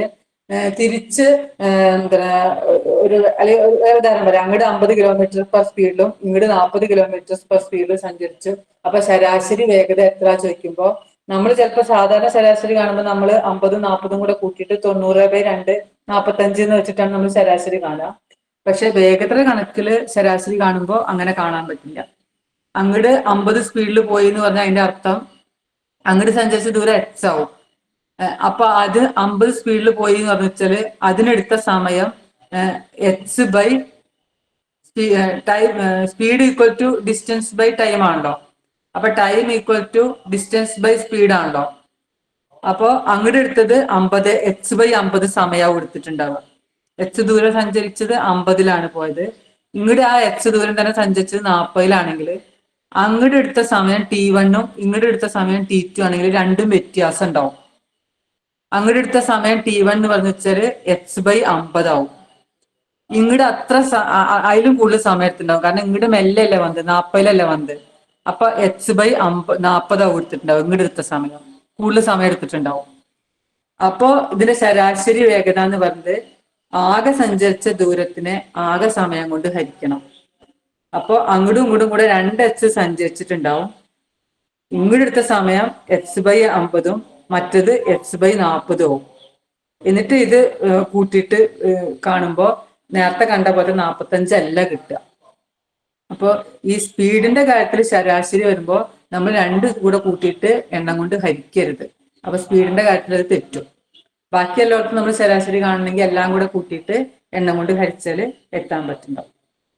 അപ്പോ രണ്ട് കാര്യം ഇപ്പൊ പറഞ്ഞത്, ഒന്ന് നമ്മൾ ശതമാനമായിട്ട് ബന്ധപ്പെട്ടുള്ള ചോദ്യം, പിന്നെ നമ്മൾ പറഞ്ഞത് സ്പീഡ് അല്ലെങ്കിൽ ഡിസ്റ്റൻസ് ആയിട്ട് ബന്ധപ്പെട്ടുള്ള ചോദ്യമാണ് പിന്നെ വരുന്ന ഒരു ചോദ്യം. അത് കേട്ടിട്ട് 2ലാണ് അധികം ചോദിക്കുക. ചിലപ്പോൾ 1ലും 1 ചോദിക്കാറുണ്ട്, 1-2 ചോദ്യമൊക്കെ. ഇനി വേറെ ഒന്ന് എളുപ്പ കൃതിയൊന്നുമില്ലാതെ പിന്നെ ഒന്ന് പ്രധാനപ്പെട്ട ഒരു ഏരിയയാണ് ക്ലോക്കും സൂചിയായിട്ട് ബന്ധപ്പെട്ടിട്ട് ഒരു ചോദ്യം ചിലപ്പോൾ ചോദിക്കാറുണ്ട്. ക്ലോക്കിലെ കോണളവുമായിട്ട് ബന്ധപ്പെട്ടിട്ട്, അതുപോലെ അംശബന്ധമായിട്ട് ബന്ധപ്പെട്ട ചോദ്യം കണ്ടാണ്. നമുക്ക് ക്ലോക്കിന്റെ ഈ കണക്കൊന്ന് ചെയ്ത് നോക്കൂ. ഒരു ക്ലോക്കിൽ സമയം 5:30 ആവുമ്പോൾ മിനിറ്റ് സൂചിയും മണിക്കൂർ സൂചിയും കാണിക്കുന്ന കോണളവ് എത്രയാണ്? സമയം 5:30, രണ്ട് സൂചികൾ തമ്മിലുള്ള കോണളവ് എത്ര?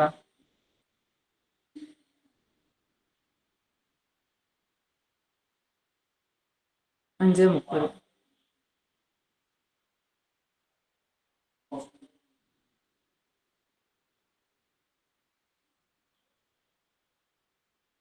ഇതിൽ ഓപ്ഷൻ ഉണ്ട് 10 ആണോ 15 ആണോ 30 ആണോ 45 ആണോ? ഏതാവും ശരി? നമ്മളൊന്ന് ആലോചിച്ച് നോക്കൂ.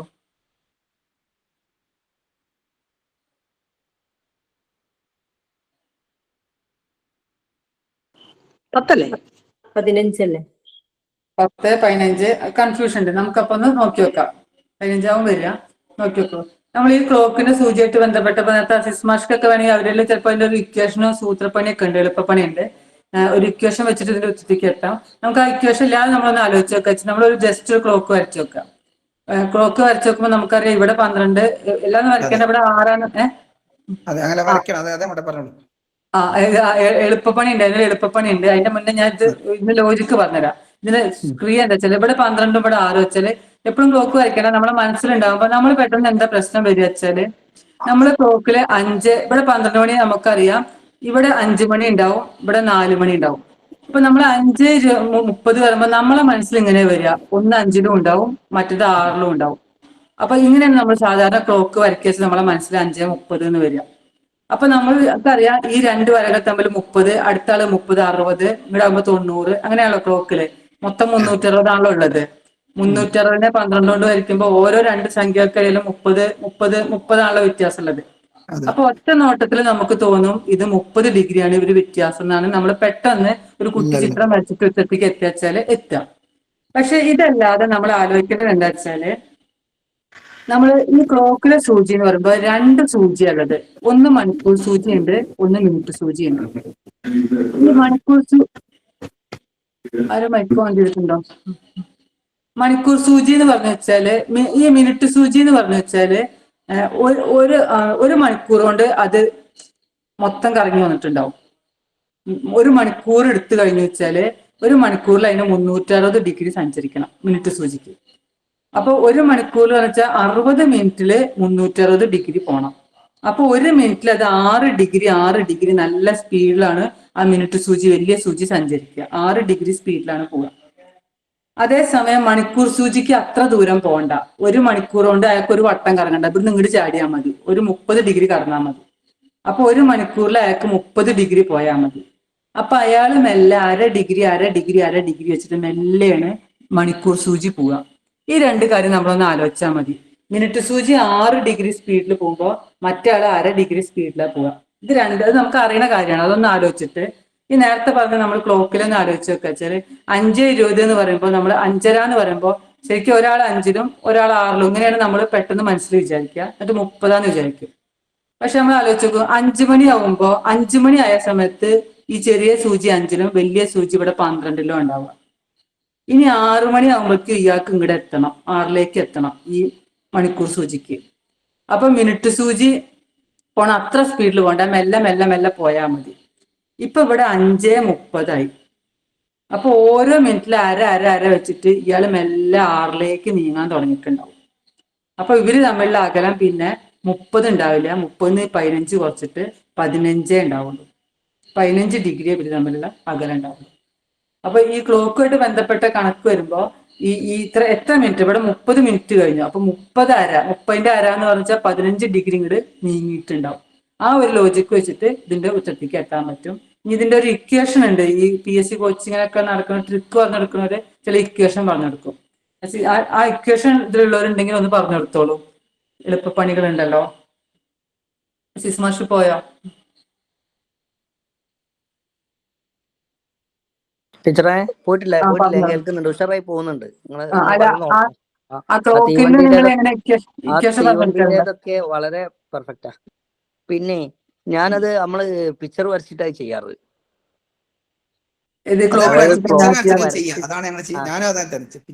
ക്ലോക്ക് വരച്ചിട്ടാണ് നമ്മൾ പെട്ടെന്ന് കാണുന്ന രൂപത്തിലേക്കാ ചെയ്യാറ്. അതായത് ഇപ്പൊ ഉദാഹരണം ഒരു 12:05 ആണെങ്കിൽ 30 ഡിഗ്രി എടുക്കും.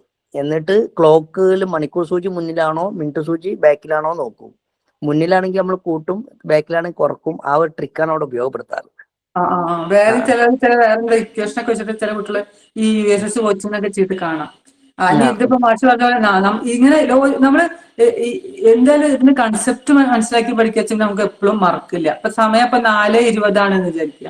4:20 സമയം വെച്ച് നമ്മളിങ്ങനെ ക്ലോക്ക് ഇതേപോലെ വരച്ചിട്ട് 4:20 പറഞ്ഞാൽ നമുക്കറിയാം ഒരു സൂചി 4ആണ്, മറ്റത് 4ആണെന്ന് നമ്മൾ വിചാരിക്കും. പക്ഷെ എന്തുണ്ടാവും, 20 കുറച്ച് മിനിറ്റ് മുന്നോട്ട് ഉണ്ടാവും. കഴിഞ്ഞുകൊണ്ട് ഇയാള് മെല്ലെ അങ്ങോട്ട് നീങ്ങാൻ തുടങ്ങിയിട്ടുണ്ട്, 5ലേക്ക് കടക്കാൻ തുടങ്ങിയിട്ടുണ്ടാവും. 20 നമ്മ മിനിറ്റ് ആയതുകൊണ്ട് 10 ഡിഗ്രി നീങ്ങിയിട്ടുണ്ടാവും. നമ്മളെങ്ങനെ കാണാൻ അറിയോ ടീച്ചറെ? ആ 4:20 ആവുമ്പോ മണിക്കൂർ സൂചിയും 4ന്റെ നേരെ വെക്കും, മിനിറ്റ് സൂചിയും 4ന്റെ നേരെ വെക്കും. ശരിക്കും 4 അതിന് നേരല്ല വരിക നിങ്ങൾ പറഞ്ഞ പോലെ. എന്നിട്ട് അപ്പൊ 4ന്റെ നേരെ വെക്കുമ്പോ അവിടെ 0 ആണല്ലോ. എന്നിട്ട് 20 മിനിറ്റിന്റെ പകുതി നമ്മൾ എടുക്കും. മിനിറ്റിന്റെ പകുതി എത്രയാ? 10 ഡിഗ്രി എന്ന് കിട്ടും.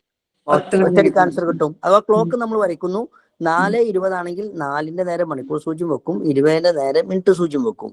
അപ്പൊ അവിടെ 0 ആയി മാറി. പിന്നെ നമ്മൾ ചെയ്യുന്ന മിനിറ്റിലേക്കാണ് നമ്മൾ നോക്കേണ്ടത്. മിനിറ്റ് 20 ആണ്, അപ്പൊ 20ന്റെ പകുതി എടുക്കും, അപ്പൊ 10 ആണ്. 10 ഡിഗ്രി ആണ് അവിടെ ഡിഫറൻസ് ഉണ്ടാവുക. അതന്നെയാണ് അതിന് ചെയ്യാനുള്ള എളുപ്പമുള്ളത്. പിന്നെ ഇനി ചിലപ്പോ സമയം വരുമ്പോ ഇപ്പൊ 4:40 ആണെന്ന് വിചാരിക്കുക. 4:40 ആകുമ്പോ ഇപ്പൊ എന്താ സംഭവിക്കുക എന്താ വെച്ചാല്, ഒരു സൂചി 4ലും മറ്റേ സൂചി 8ലും ഉണ്ടാവുക.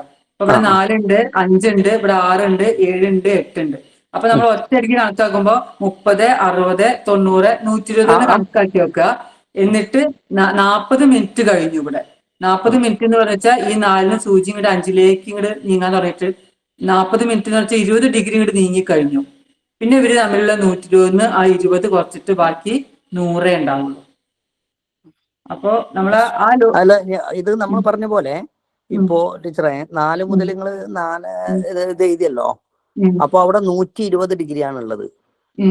4:20 4:40 അല്ല നമ്മൾ ടൈം എടുത്തിരിക്കുന്നത്. 40ന്റെ പകുതി നമ്മൾ എടുക്കും, 20ആയി. എത്രയാണോ മിനിറ്റ് തന്ന മിനിറ്റിന്റെ പകുതി എടുത്താൽ മതി, അപ്പൊ 20ആയി. നിങ്ങൾ പറഞ്ഞത് തന്നെ ആയി സാധനം. കാരണം അര വെച്ചിട്ടാണ് പോണത്. അതെ. അപ്പൊ എത്രയാണോ മിനിറ്റ് തന്നത് ആ മിനിറ്റിന്റെ പകുതി എടുത്താൽ മതി. അപ്പൊ നിങ്ങൾ പറഞ്ഞ ആൻസർ തന്നെ കിട്ടും. ഇനി ക്ലോക്കുമായിട്ട് ബന്ധപ്പെട്ടിപ്പോ 3:10 ആയിരുന്നു വിചാരിക്കുക, അല്ലെ 3:10 ആയിരുന്നു വിചാരിക്കുക. 3:10 ആകുമ്പോൾ നമ്മൾ ക്ലോക്ക് വരയ്ക്കുമ്പോ ഒരാൾ 3-ലുണ്ടാവും, മറ്റാൾ 2-ൽ നമ്മൾ ആദ്യം വരയ്ക്കും. എന്നിട്ട് 30 ഡിഗ്രി എന്ന് വിചാരിക്കും. പക്ഷെ അവിടെ പ്രശ്നം എന്താ വെച്ചാല്, ഈ 3 മണി ഈ മണിക്കൂർ സൂചി 4ലേക്ക് നീങ്ങാൻ തുടങ്ങിയിട്ടുണ്ടാവും. 10 മിനിറ്റ് കഴിഞ്ഞു. അപ്പൊ ഇവര് 5 ഡിഗ്രി ഇങ്ങോട്ട് നീങ്ങിയിട്ടുണ്ടാവും. അപ്പൊ പിന്നെ ഈ 30ന്റെ കൂടെ 5ഉം കൂടെ കൂട്ടേണ്ടി വരും. അപ്പൊ ചില സന്ദർഭത്തിൽ കൂട്ടേണ്ടി വരും, ചില സന്ദർഭത്തിൽ കുറയ്ക്കേണ്ടി വരും. അപ്പൊ അത് കാണാതെ പഠിക്കുന്നേക്ക് നല്ലത് നമ്മൾ ആ ക്ലോക്കിനെ ഒന്ന് മനസ്സിൽ കണ്ടിട്ട് ഇതെങ്ങനെ നീങ്ങിയിട്ടുണ്ടാവുകയെന്ന്. ഈ മിനിറ്റിന്റെ പകുതി എടുക്കാനുള്ള ലോജിക്ക് എന്താ വെച്ചാല്, അര വെച്ചിട്ടാണ് ഒരു മിനിറ്റിൽ നീങ്ങുന്നത് മണിക്കൂർ സൂചി. അപ്പൊ 10ന്റെ പകുതി 10ന്റെ അര 5, ആ ഒരു ലോജിക്കിലാണ് അത് അര കുറയ്ക്കേണ്ടി വരുന്നത്. പിന്നെ ക്ലോക്കുമായിട്ട് ബന്ധപ്പെട്ടിട്ട് വേറെ ചോദ്യം ഇതേപോലെ തന്നെ, കണ്ണാടിയിൽ നോക്കുമ്പോ എന്താ കാണാന്ന് ചോദിക്കും.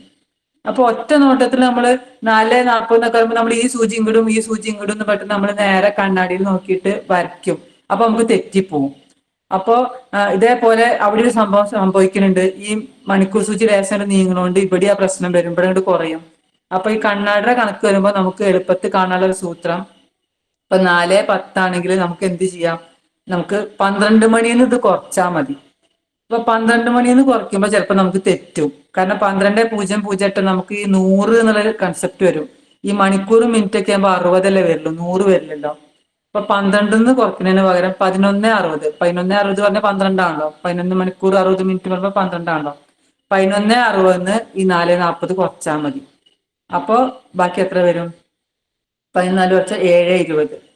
അപ്പോ ഈ ക്ലോക്കിലെ കണ്ണാടിയിൽ കാണുന്ന പ്രതിബിംബം അങ്ങനെയൊക്കെ ചോദിക്കുമ്പോൾ നമ്മൾ 12 മണിന്ന് കുറച്ചാൽ മതി, അതായത് 11:60 കുറച്ചാൽ മതി. ഇനി തന്ന സമയം ഇതിൽ അധികമായിരുന്നു. ഇപ്പൊ 12:20 കണ്ണാടിയിൽ എത്ര ചോദിക്കുമ്പോ 11:60 കുറയ്ക്കാൻ പറ്റില്ല. അപ്പൊ നമ്മൾ 24 കുറയ്ക്കണം. 24 എന്ന് പറഞ്ഞാൽ 23:60 കുറച്ചാൽ മതി. അപ്പൊ കുറച്ചാൽ കിട്ടുന്നത് നമുക്ക് പ്രതിബിംബത്തിന്റെ കണക്കായിട്ട് വരും. അപ്പൊ ക്ലോക്കുമായിട്ട് ബന്ധപ്പെട്ട് 2 രീതിയിലാണ് ചോദിക്കുക. ഒന്നെങ്കിൽ ക്ലോക്കിലെ സൂചിക തമ്മിലുള്ള കോണളവ് ചോദിക്കും. അപ്പൊ നമ്മൾ ആ ക്ലോക്ക് ജസ്റ്റ് ഒന്ന് വരച്ചിട്ട് ആ ഒരു കൺസെപ്റ്റ് വെച്ചിട്ട് ചെയ്താൽ മതി. അതല്ല എങ്കിൽ ഈ കണ്ണാടി ചോദിക്കുമ്പോൾ നമ്മൾ 12 മണിന്ന് അല്ലെങ്കിൽ 24 മണിന്ന് അത് കുറച്ചാൽ മതി. 12 കുറയ്ക്കുമ്പോൾ ശ്രദ്ധിക്കേണ്ടത്, 12 കുറയ്ക്കരുത്, 11:60 കുറയ്ക്കാവൂ. 24 കുറയ്ക്കാതെ 23:60 കുറയ്ക്കാവൂ. ആ 2 കാര്യമാണ് ക്ലോക്കുമായിട്ട് ബന്ധപ്പെട്ടിട്ട് ചോദിക്കുക. ഇനി വേറെ ഒന്നുള്ളത് നമ്മുടെ അംശബന്ധമായിട്ട് ബന്ധപ്പെട്ടുള്ള ഒരു ചോദ്യമാണ്. അതും കൂടെ പറ്റും നമുക്ക് നിർത്താൻ തോന്നുന്നു, കാരണം പ്രത്യേകിച്ച് സമയം നോക്കട്ടെ. സമയം 9:05. 9:05. എനിക്ക് നാളെ എനിക്കൊരു ട്രെയിനിങ് ഉണ്ട്. ഞാൻ ഇന്ന് വിരാട് മാഷ് വിളിച്ചപ്പോൾ ഞാൻ അത് പറയാൻ പറഞ്ഞു, അതിന് മൊഡ്യൂൾ ഉണ്ടാക്കാൻ. 9:30 നമുക്ക് നിർത്താം. നോക്കൂ, ഇതാ ഹരിതയും അനിതയും കൂടി ഒരു തുക 2:1 എന്ന അംശബന്ധത്തിൽ വീതിച്ചപ്പോൾ ഹരിതയ്ക്ക് അനിതയേക്കാൾ 100 രൂപ കൂടുതൽ കിട്ടി എങ്കിൽ അനിതയ്ക്ക് കിട്ടിയത് എത്ര രൂപയാണ്? 34 കിട്ടിയെന്നല്ലേ? 1000 രൂപ അധികം കിട്ടി. 1000 രൂപ അധികം കിട്ടിയെന്നല്ലേ? സോറി, ഞാൻ എത്രയാ വായിച്ചത്? 100 വായിച്ചു. 1000 രൂപ. ഹരിത അനിതയും കൂടി ഒരു തുക 2:1 എന്ന അംശബന്ധത്തിൽ വീതിച്ചപ്പോൾ ഹരിതയ്ക്ക് അനിതയേക്കാൾ 1000 രൂപ അധികം കിട്ടി എങ്കിൽ അനിതയ്ക്ക് കിട്ടിയത് എത്ര രൂപയാണ്?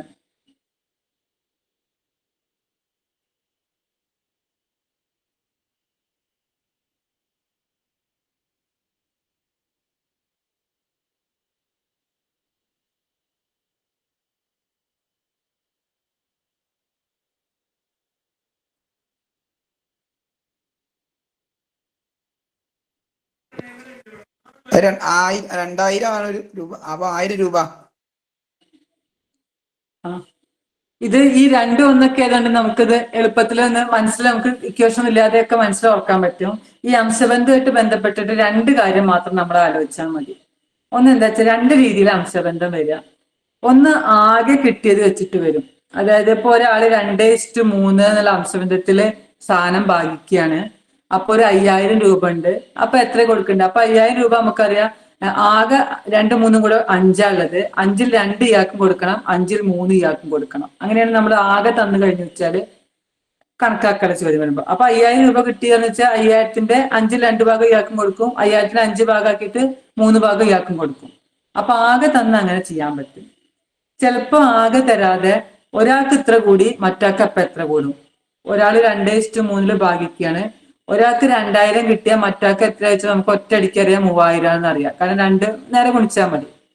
അപ്പൊ ഇയാൾക്ക് 4000 കിട്ടിക്കഴിഞ്ഞാൽ ഇയാൾക്ക് എത്ര ചോദിച്ചാൽ നമുക്ക് ഇങ്ങനെ പെട്ടെന്ന് കണ്ടുപിടിക്കാൻ പറ്റും. പക്ഷെ ഈ ഇപ്പൊ ദേശീയ പതാകയുടെ ഒരു ചോദ്യം ചോദിക്കുക. ദേശീയ പതാകയുടെ നീളവും വീതിയും തമ്മിലുള്ള അനുപാതം വെച്ചിട്ട് നമുക്ക് ചില ചോദ്യങ്ങൾ ചോദിക്കുമ്പോൾ നീളം 10 എടുത്തു വെച്ചാല് വീതി എത്ര എടുക്കേണ്ടി വരിക? ദേശീയ പതാക ഒരു കുട്ടി ഉണ്ടാക്കുമ്പോ നീളം 10 എടുത്തു വെച്ചാൽ വീതി എത്ര എടുക്കേണ്ടി വരിക? 1-2.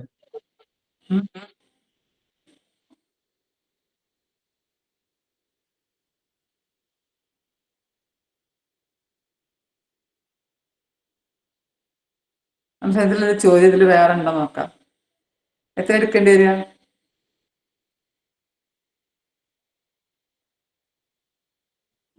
3-2. ദേശീയ പതാകയുടെ നീളം അല്ല അനുപാതം എത്രയാ? 2:3 അല്ലേ? 3-2. 3:2. 3-2 വെച്ചിട്ടല്ലേ ദേശീയ പതാക ഉണ്ടാക്കുക. നീളം 3 എടുത്തു വെച്ചാൽ വീതി 2 നമുക്കറിയാം. നീളം 6 എടുത്തു വെച്ചാല് വീതി 4 എടുക്കണം. നീളം 9 എടുത്തു വെച്ചാല് വീതി 6 എടുക്കണം. നമുക്ക് പ്രശ്നമില്ലാതെ അങ്ങനെ പോകും. പക്ഷെ നീളം ഒരു കുട്ടി 10 എടുത്തു വെച്ചാല് വീതി എന്തെടുക്കും? ഇത് 3ന്റെ ഒരു 3 എടുത്തു, 2 3 എടുത്തപ്പോ 2 2 എടുത്തു, ഇരട്ടി എടുത്തു പോയി. 3ന്റെ ഗുണിതാകുമ്പോ നമുക്ക് സുഖമില്ല. ഇവിടെ 12 എടുത്തു വെച്ചാൽ ഇവിടെ എത്ര എടുക്കണം നമുക്കറിയാം. പക്ഷെ ഈ കുട്ടി 10 എടുത്തു വെച്ചാൽ വീതി അപ്പൊ എത്ര കൊടുക്കേണ്ടി വരും? അപ്പൊ അങ്ങനെ വരുമ്പോ എന്താ പ്രശ്നം വെച്ചാല് നേരത്തെ പറഞ്ഞ അംശബന്ധത്തിന്റെ ഇയാളെ എത്ര ഭാഗം ഇയാൾക്ക് കൊടുക്കണം, ഇയാളെ എത്ര ഭാഗമാണ് ഇയാൾക്ക് കൊടുക്കേണ്ടതെന്നുള്ള ആ ഒരു ബന്ധം നമ്മുടെ മനസ്സിലേക്ക് വരണം. അപ്പൊ അതിന് ചെയ്യാനുള്ള എളുപ്പപ്പണി എന്താ വെച്ചാല് നീളം 3 ആണെങ്കിൽ 3നെ എത്ര കൊണ്ട് ഗുണിച്ചാലാ 2 വരിക? 3നെ ഏതോ സംഖ്യ കൊണ്ട് ഗുണിച്ചാൽ 2 വരും. അതൊന്ന് ആലോചിച്ച് വെക്കുക. 3നെ ഏതുകൊണ്ട് ഗുണിച്ചാൽ 2/3 കൊണ്ട് ഗുണിച്ചാലല്ലേ 2 വരിക? ഈ 3 വെട്ടിപ്പോവുക. അപ്പൊ ഇയാളെ 2/3 മടങ്ങാണ് ഇയാള് എന്ന് ഓർത്താൽ മതി. അതുപോലെ 2നെ എത്ര കൊണ്ട് ഗുണിച്ചാലാ 3 വരിക നോക്കുമ്പോ 2നെ 3/2 കൊണ്ട് ഗുണിച്ചാലാണ് 3 വരിക. അപ്പൊ ഇയാളെ 3/2 മടങ്ങാണ് ഇയാള്. ഇവിടെ നിങ്ങളുള്ള ബന്ധം അവിടെ നിങ്ങളുള്ള ബന്ധം ആലോചിച്ചാൽ മതി. അപ്പൊ 3:2 ആണ് ഇവിടെ. അപ്പൊ 10:, ഇവിടെ എത്ര വേണ്ടതാണ് നമ്മുടെ ചോദ്യം. അപ്പൊ ഇയാൾ എത്ര മടങ്ങാ ഇത്? നീളത്തിന്റെ എത്ര മടങ്ങാ വീതി എന്ന് ആലോചിച്ചേക്കുക. അപ്പൊ 3നെ 2/3 കൊണ്ട് ഗുണിച്ചപ്പോഴാണ് 2 കിട്ടിയത്. അതേപോലെ ഈ 10നെ 2/3 കൊണ്ട് ഗുണിച്ചു വെച്ചാൽ എത്രയാണോ കിട്ടുന്നത്? 20/3 വരും. ആ നീളാണ് ഇവിടെ വീതിയായിട്ട് എടുക്കേണ്ടത്. 20/3 എന്ന് പറയുമ്പോൾ ഏകദേശം 6 പോയിന്റ് സംതിങ് അത്രയാണ് നമ്മൾ വീതിയായിട്ട് എടുക്കേണ്ടത്. അപ്പൊ അംശബന്ധം 2 രീതിയിലാണ് വരിക. 2:3 ഭാഗിച്ച് ആകെ തന്നിട്ടുണ്ട് വെച്ചാൽ ആകെ 2, 3, 5 5ൽ 2 ഇയാൾക്കും 5ൽ 3 ഇയാൾക്കും കണക്കാക്കിയാൽ മതി. ആകെ അല്ലാതെ അംശബന്ധം തന്നിട്ടുണ്ട്, A:B എന്ന് തന്നിട്ടുണ്ട്. ഇയാൾ എത്ര കൂടി, അപ്പൊ ഇയാൾ എത്ര കൂടുന്ന് ചോദിക്കുമ്പോൾ ഇയാൾ എത്ര മടങ്ങാണ് ഇയാള്, അല്ലെങ്കിൽ അയാൾ എത്ര മടങ്ങാണ് ഇയാൾ എന്നുള്ള ആ ഒരു ബന്ധം വെച്ചിട്ട് കണക്കാക്കുമ്പോഴാണ് അംശബന്ധത്തിന്റെ ഉത്തരത്തിലേക്ക് എത്താൻ പറ്റുക. 2 രീതിയിലാണ് അംശബന്ധം സാധാരണ വരിക. അപ്പോ 3ന്റെ എത്ര ഭാഗമാണ് 2 ചോദിക്കുമ്പോൾ, അല്ലെങ്കിൽ 3ന്റെ എത്ര മടങ്ങാണ് 2 ചോദിക്കുമ്പോൾ നമുക്ക് കൺഫ്യൂഷൻ വരണമെങ്കിൽ ആലോചിച്ചാൽ മതി 3നെ ഏതുകൊണ്ട് ഗുണിച്ചാലാണ് 2 വരിക എന്നൊന്ന് ആലോചിച്ചാൽ മതി. 3നെ 2/3 കൊണ്ട് ഗുണിച്ചാലാണ് 2 വരിക. അതായത് ഒരു ട്രിക്ക് മാത്രം. 3ൽ 2 ഭാഗമാണ് 2, അല്ലെങ്കിൽ 3നെ 3 ഭാഗമാക്കിയിട്ട് 2 എടുത്തതാണെന്ന് ആലോചിച്ചാൽ മതി. ഈ 3 എന്നുള്ളത് 2ആയിട്ട് മാറുന്നത് 3നെ 3 കഷ്ണാക്കി മുറിച്ചിട്ട് അങ്ങനത്തെ 2 എടുക്കുമ്പോഴാണ് 2 വരുന്നത്. അപ്പൊ ഇയാൾക്ക് 5000 രൂപ കിട്ടിക്കഴിഞ്ഞു വെച്ചാല് മറ്റാൾക്ക് 5000നെ 3 ഭാഗാക്കിയിട്ട് അങ്ങനത്തെ 2 കഷ്ണം എടുക്കണം. അങ്ങനെ ആലോചിച്ചാലും മതി. അത്ര ഭാഗം മറ്റാൾക്ക് കിട്ടണം. ഒന്നുകൂടെ പറയണോ? വ്യക്തയോ?